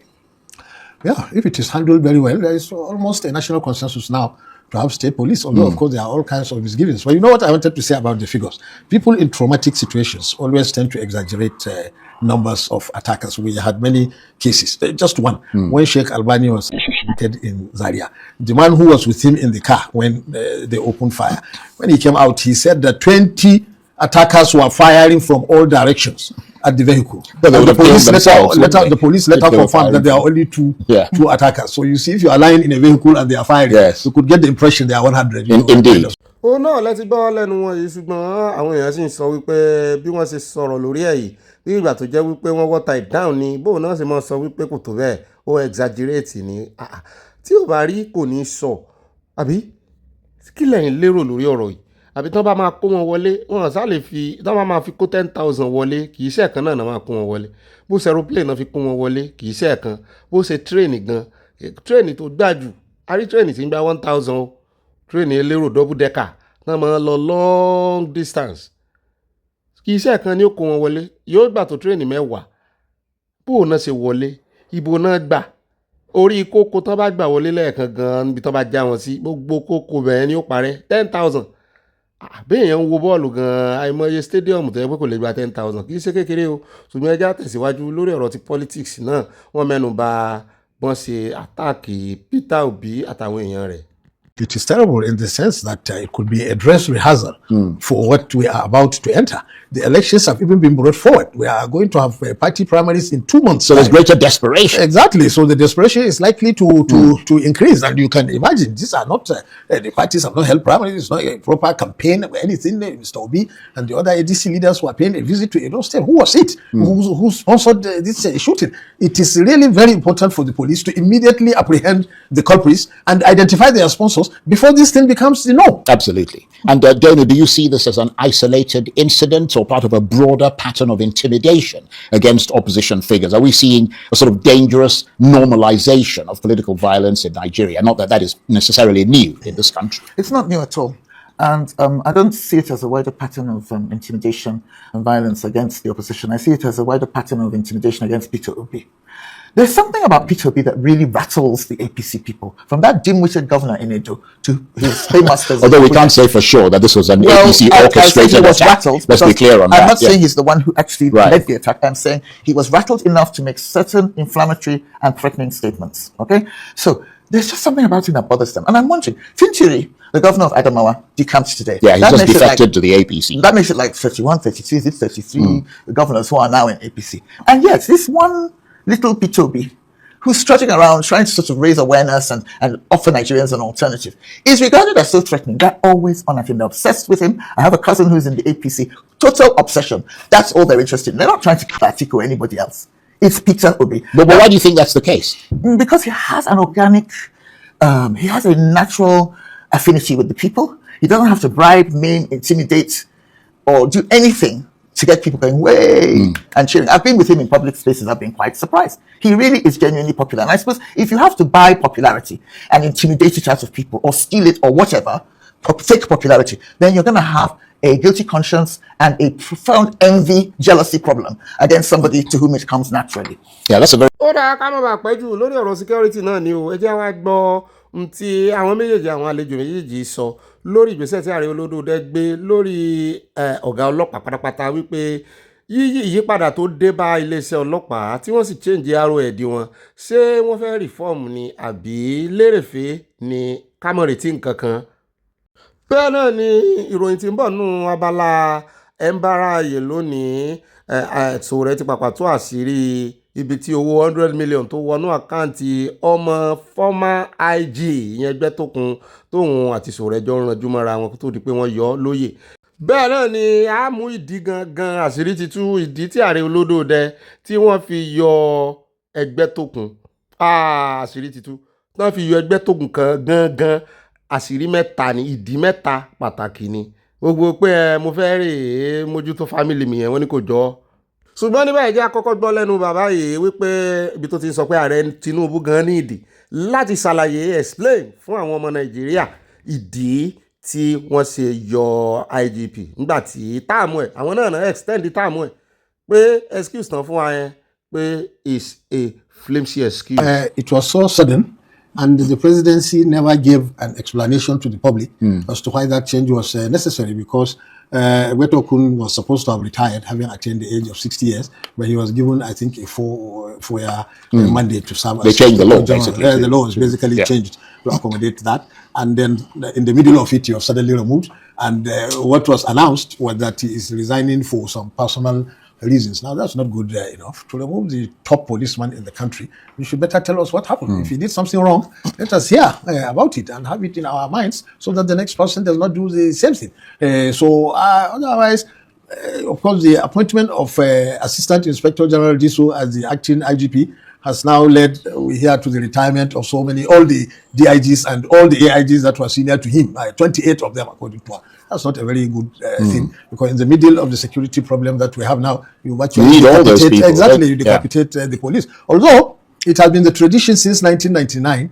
to appoint AIGs as IGs. I think only one or two DIGs ever became IG. All the others were AIGs, and that necessitated mass retirement. But I don't think it is a good tradition, especially in the middle of the security crisis that we have now, to decapitate the police. Is it Tunji or Tunji? Is a jolly good fellow who salutes to his mother when he achieves a success. You know, women, we like that kind of thing. So I have absolutely no problem with him. I hear he's perfectly capable of doing an excellent job, but the system often sabotages people who have potential. A man who could have been an excellent chief of police in Ireland or France or wherever, here is bogged down in corruption and all political considerations that are highly dishonorable. And so it would be interesting to see if he can shake all that off and still do a good job. And of course, then there's the issue of funding. They simply don't get enough money. After I was released by kidnappers, yes, I remember that sordid, period. Yes, I had two police very kindly provided with armed police for a while because I was so frightened. Yeah. And I said I was never going back to Port Harcourt. Anyway, long story short, perhaps I didn't deserve it, but I was given 2 armed police for a while. And they were telling me how much they earned. I mean, I remember one of them, who was quite high-ranking, middle of the road rank, was earning 47,000 naira a month. And you're expected to risk your life and protect some silly woman and less silly people for that kind of money. They don't get enough money. Their barracks are a disgrace. Their living conditions are abysmal.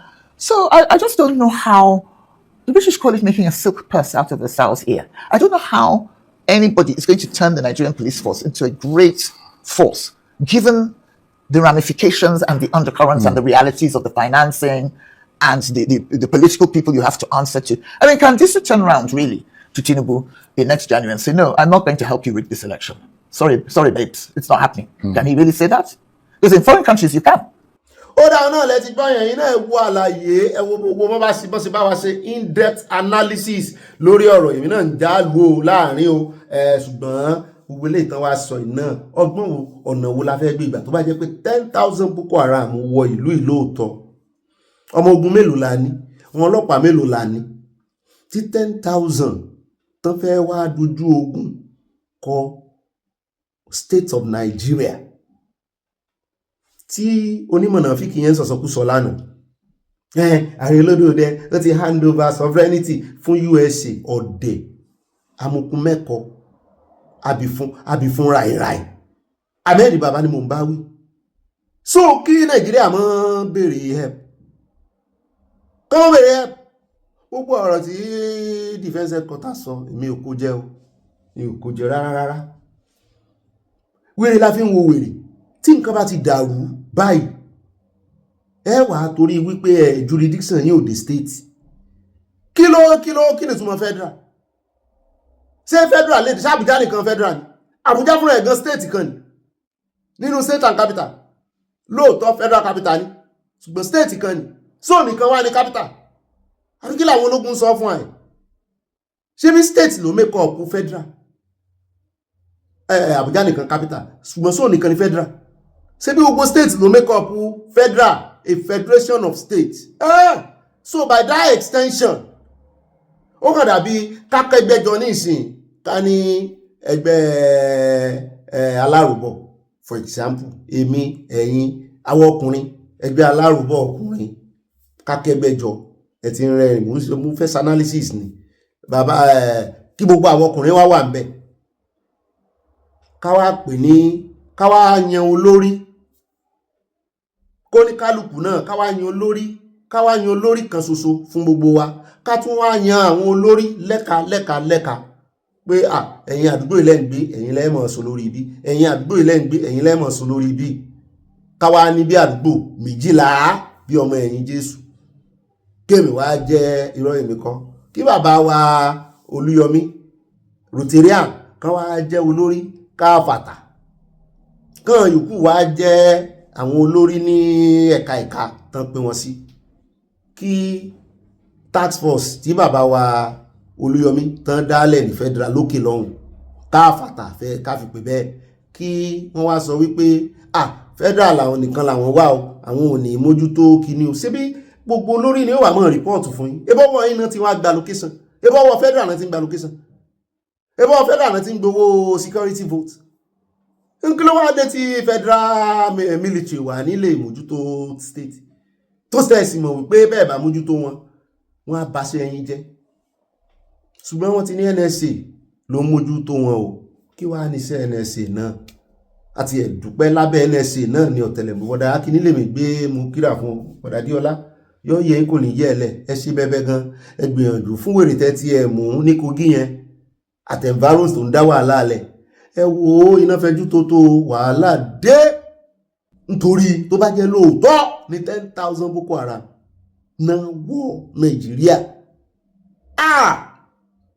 wọ́n tiẹ̀ tí wọ́n á sọ wọ́n ní àti Boko Haram àti swap wọ́n náà bára wọn jà wọ́n náà jọ ń ṣe àtáàkì ní báyìí wọ́n náà jọ ń ṣe àtáàkì ní nígbà táwọn yẹn bá wá ń fọwọ́sowọ́pọ̀ kí ló wá mú àwọn tiwa tẹ́yìn náà ò lè fọwọ́sowọ́pọ̀ kẹ́yìn náà ní irú àwọn yúùtù tó fẹ́ gbèjà báyìí tó fẹ́ gba ara wọn mo jẹ́rìí onílù òní ìfẹ́ ó tú ìmájí káwọn yúùtù yẹn náà ní jagamu ńlá lọ́wọ́ ṣé o pé wọ́n yóò ká wọn lára ju bó ṣe káwọn ọlọ́pàá lára lọ ọlọ́pàá ń gbowó oṣù ni àwọn wọ́n fẹ́ dìfẹ́ǹdì ilẹ̀ bàbá wọn ni ṣùgbọ́n tá a bá ní state police náà bóyá mentality yẹn á change kò ní jẹ́ wípé wọ́n gbé àwọn ọmọ àbòkí wá àwọn ọmọ Fúlàní wá mọ́ ṣe state police ní ilẹ̀ Yorùbá yóò jẹ́ wípé àwọn state police náà rí wípé ìpínlẹ̀ wa rí ẹ̀jẹ̀ amójú tó bóyá kan wá dófa gbogbo àwọn yòókù àwọn vigilante nǹkan kan kan fi ṣe vigilante police fún local náà àbí torí local government náà gbọ́dọ̀ ṣe nù kíní yìí o gbogbo owó tán fẹ́ mọ̀ gbàrà rẹ̀ clean nísìn wọ́n gbọ́dọ̀ ṣe ń bẹ̀ kẹjọ wa mọ́ pọ̀ jù a lè rí ju alọ́nú ròyìn tó ní o níyàn sí ọlọ́bẹ̀sẹ̀ àtàfẹ̀jẹ́ náà kó ìbínú o happy weekend to you ẹ mọ yọ̀tọ̀ mi a ní gbọ́ bí síra wa láti ọlọ́run Èdùmàrè ẹjá rí báyìí àánú Abala ń bára ìkùdù wa débẹ̀ kó yàn nànà gbogbo ohun tí ó bá fẹ́ sọ fún wa ń bára yìí ni o mọ́ mi dúpẹ́ mo dúpẹ́ adénúgà àwàrà yìí o God bless you and I love you. Ó dá àwọn ẹsẹ̀ ṣe wọn ọ̀gá mi o nínú Abala ń bára ètò ní iṣẹ́ tí wà nǹkan jókòó lẹ ajá kọ́kọ́ mẹ́nu lé ìdí mẹ́ta gbòógì tí a ti gbọ́ pé ó ti wá fojú hàn gbangba tí ààrẹ olódòdẹ tí wọ́n fi ní kí Ọgbẹ́ni ó ti dọ̀gbẹ́ni ní ìsìn XIG fún àwọn ọlọ́pàá Káyọ̀dé Ẹgbẹ́tókun kọ́rè kọ̀wé fipò lẹ́ni pápápá ní kíákíá alákọ̀ọ́kọ́ ń bẹ̀ wọ́n ní àríyànjiyàn láàrin Tinubu àtẹgbẹ́tókun wọ́n náà ń bá ààrẹ olódòdẹ jiyàn ni pé nígbà tí wọ́n ń ṣe meeting àwọn chiefs tán pé security meeting lọ́jọ́sí ó dẹ̀ jẹ́ nǹka ẹ summarize wọ́n ní former inspector general of police Káyọ̀dé Ẹgbẹ́tókun was removed from office by President Bola Tinubu over his reported resistance to president's directive to withdraw police officers from very important personality VIP tán kan withdraw wọn lọ́jọ́sí fún protection wọn náà ń bá ààrẹ jiyàn lórí according to multiple highly placed officials Punch lónìí ìròyìn yóò in the presidency and the police establishment with first-hand knowledge of events that unfolded between Monday evening and Tuesday. The former IG was also compelled to resign over his alleged opposition to state policing and vindictive conduct towards colleagues. Yóò ti di mẹ́ta báwọn state police wọ́n ní kò fọwọ́ sí wọ́n ní àwọn colleague rẹ̀ ó wà vindictive sí wọn bẹ́ẹ̀ náà ni lórí wípé kan withdraw àwọn ọlọ́pàá àwọn officer lẹ́yìn àwọn VIP although Ẹgbẹ́tókun officially cited family issues in his resignation letter submitted on Tuesday. Insiders told Punch correspondent that the former police chief was summoned to the presidential villa and informed that he had to step down. Wọ́n ní ẹni tó sọ̀rọ̀ fáwọn yìí ní presidency wọ́n ní ó ní kàn mọ́ dárúkọ àwọn o nítorí òun ò fẹ́ kí wọ́n mú tòun gbọ́ wọn rán òun níṣẹ́ o. Wọ́n ní nírọ̀lẹ́ ọjọ́ Monday tá à ń sọ wọ́n ní ààrẹ olódòdẹ pé wípé he has to go ó gbọ́dọ̀ fìwé lẹ̀. Another insider explained that the former IG pleaded for more time, asking to be allowed to complete his 4-term tenure, which was expected to run until October 2027 under a 2024 amendment to the Police Act, granting IGs a fixed term regardless of age or years of service. Ìwọ tí wọ́n pariwo lé lórí tán pé ó ní lẹ́gà tí wọ́n tún wá ní ọ̀gá rẹ̀ tún pàṣẹ fún ọ ó wà má ṣẹ̀ṣẹ̀. Ọ̀rọ̀ dàtí ọ̀rọ̀ sọ̀rọ̀ ò ní ṣẹlẹ̀ olórí. The former IG was supposed to go in 2027. He begged that he be allowed to complete his term. The president said no, capital no. He had to go. Wọ́n ní ẹni tán ní Aso Rock ló sọ bẹ́ẹ̀ fún ọ.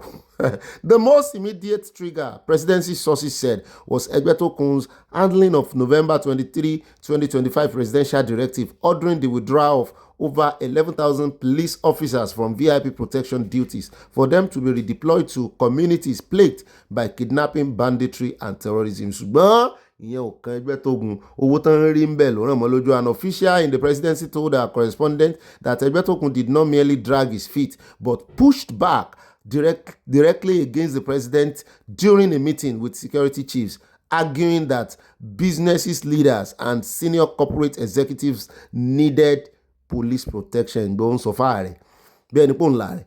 of the issues is the withdrawal of police from VIPs. He didn't execute it as quickly as the president wanted. The president took padà jáde tán kìlọ̀ tán warn wípé àwọn òṣèré ò kì í ṣàwàdà. He did it half-heartedly. He actually argued against it with the president during the security meeting, saying that the economic actors, the business people, need to be protected. The source added that the president rejected the argument, pointing to the Nigerian Security and Civil Defense Corps as an adequate replacement. The president said yes, they need to be protected, VIP, but the police don't have to protect them. Civil defense can protect them. In fact, he said the civil defense is even more lethal in handling of arms. So what are you talking about? What is the difference between civil defense and the police? Well, you want to relegate you. They are both carrying arms, so why are you fixated on having police to do that. We're not saying they won't be protected because they are the bloodstream of the economy. We don't want our business people to die, the kind of death they shouldn't die. But civil defense are trained. They are even more lethal than police. In any case, the business people also have the resources to hire their own security. The source added. On December 10, 2025, weeks after issuing the initial order, President Tinubu reiterated the order. Bẹ́ẹ̀ ni wọ́n tún ṣe àtẹnumọ́ rẹ̀, wọ́n padà jáde, wọ́n ṣe broadcast. And directing the Minister of Interior, Olubunmi Tunji-Ojo, to work with the IGP and NSCDC. Ṣé mọ̀ pé Olúbùnmi Òjó ó ní Minister of Interior, abẹ́rẹ́ ní Civil Defence wa, abẹ́rẹ́ làwọn ẹlẹ́wọ̀n àwọn wọ́dà wa, abẹ́rẹ́ náà ní Immigration wa. He also asked National Security Adviser Nuri Badu and the Department of State Services to issue further guidance and ensure the directive is effected. Another insider knowledgeable about the incident revealed that the initial resistance had a financial dimension. According to the source, the VIP deployment scheme generated over 300 billion naira annually for the police through a system in which business and individuals pay a fee for each office deployed to them. The truth of the matter is, from what we know, what goes into police from money that these people pay for protection is over 300 billion naira. They collect 100,000 per month from one of each officer, police kokan. So they will give the officer maybe 50,000. So the rest goes through the chain, it trickles down. The president's order was very disruptive, so the police establishment was not happy because he removed a big income from them. They resisted it. Some of them started wearing mufti. So it means that, so resobe àṣírí tú wípé ọ̀pọ̀lọpọ̀ àwọn tán náà withdraw, wọ́n padà lọ wọ mufti aṣọ ara, wọ́n wá lọ ń ṣe ìbí gan wọ́n ló gbaṣọ civil defence. Ó sì orúkọ rẹ̀ sì wà nínú iléeṣẹ́ ọlọ́pàá. One car. Report had earlier indicated that some officers, rather than comply with the withdrawal order, disguised themselves with àṣírí tún nù. Ẹlẹ́ẹ̀kejì wọ́n ní tó tún bí ààrẹ nù ni wípé, according to multiple sources who spoke with Saturday Punch, Ẹgbẹ́tókun alleged opposition to creation of state police. Wọ́n ló sọ wípé òun ò fọwọ́ sí state police. State police creation is a flagship security reform that President Tinubu has championed. Àdábàjọ àwọn náà ń fa state security sẹ́yìn. Ẹ̀rí tán pa àwọn èèyàn. Ṣé ẹ fẹ́ mọ́ díṣẹ́ olódòdẹ lọ́wọ́ ni? Àbẹ́yìn náà ti wá dọ̀gà tán. Àwọn èèyàn máa ń gbàgbé ibi tán ti bẹ̀rẹ̀ o. A source familiar with the president thinking said the former IGP went as far as presenting a memorandum against the state policing at a National Assembly public hearing. A move seen as a direct challenge to administration's policy direction. Ó ti gbàgbé ara rẹ̀. Ilá rẹ̀ ga jù onírè lọ. Ọ̀gá rẹ̀ ló ń fẹ́ state police. Ìwọ ló fẹ́. Is publicly against state police. Even at the National Assembly, the police memorandum that he read when he did public hearing, he was against it. Ìkànnà commissioner yẹn náà sọ lọ́jọ́ sí tó sọ wípé inú dustbin máa trash state police sí pé is an idea already dead. How can you be against something that your commander-in-chief wants? He attended the public event where you are arguing.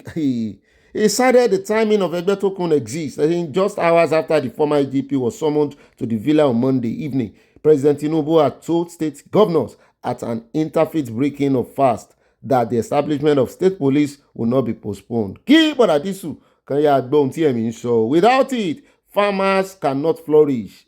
Ó dá ẹlẹ́ẹ̀kẹta, the third reason, wọ́n ní is related to Ẹgbẹ́tókun's conduct towards colleagues, particularly his treatment of Olatunji Disu, the man who kí ló ṣẹlẹ̀? Wọ́n ní both men served under Tinubu, yes, when he was governor of Lagos State between 1999 and 2007. Ẹgbẹ́tókun was the chief security officer while Disu was AD camp, and both owed their career advancement to the president politics. A presidency source who spoke on condition of anonymity said the president found Ẹgbẹ́tókun's behavior towards those who had shared the same journey troubling. The president doesn't like people using power against Disu. How can somebody that two of you were mentioned by the same person and has been instrumental to lifting all of you? So if Tinubu acted like him, would he give so really ṣe lòdì sí Disu ni? Ọ̀rọ̀ rẹ̀ dàbí ọ̀rọ̀ Mordecai àti Haman. Ẹ̀rẹ̀ ka Bíbélì ẹ̀yin tẹ́ ẹ bá jẹ́ Kristẹni o, kẹ́ẹ̀rẹ̀ ka story yẹn. Ẹ mọ ìtumọ̀ ẹ̀ gan. Ẹjá kò lórí ẹjá wá lọ sórí ọ̀rọ̀ ó ṣeé ṣe kó fojú ẹ̀ gbolẹ̀ o. lélẹ̀ tó ti kúrò lórí oyè ní ìsìn ó ṣeé ṣe kán fọwọ́ agbára mú gbogbo àwọn èèyàn tó fi sóyè wọ́n ti ń relegate wọn padà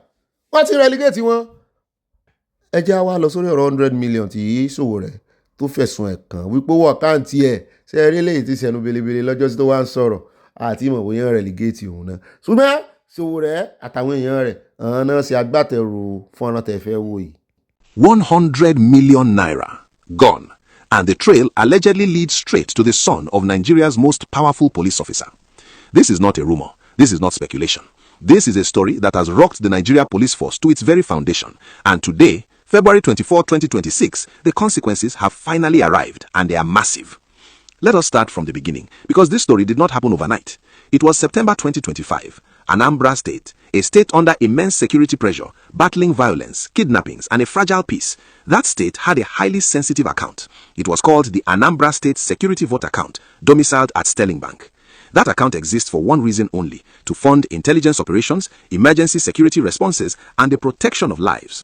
That money is not supposed to go anywhere except where security demands it. But according to investigative reports by Sahara reporters, that account number 0102521622 at Sterling Bank allegedly wired the sum of 100 million naira, not to any security agency, not to any intelligence officer, but into a private Zenith Bank account.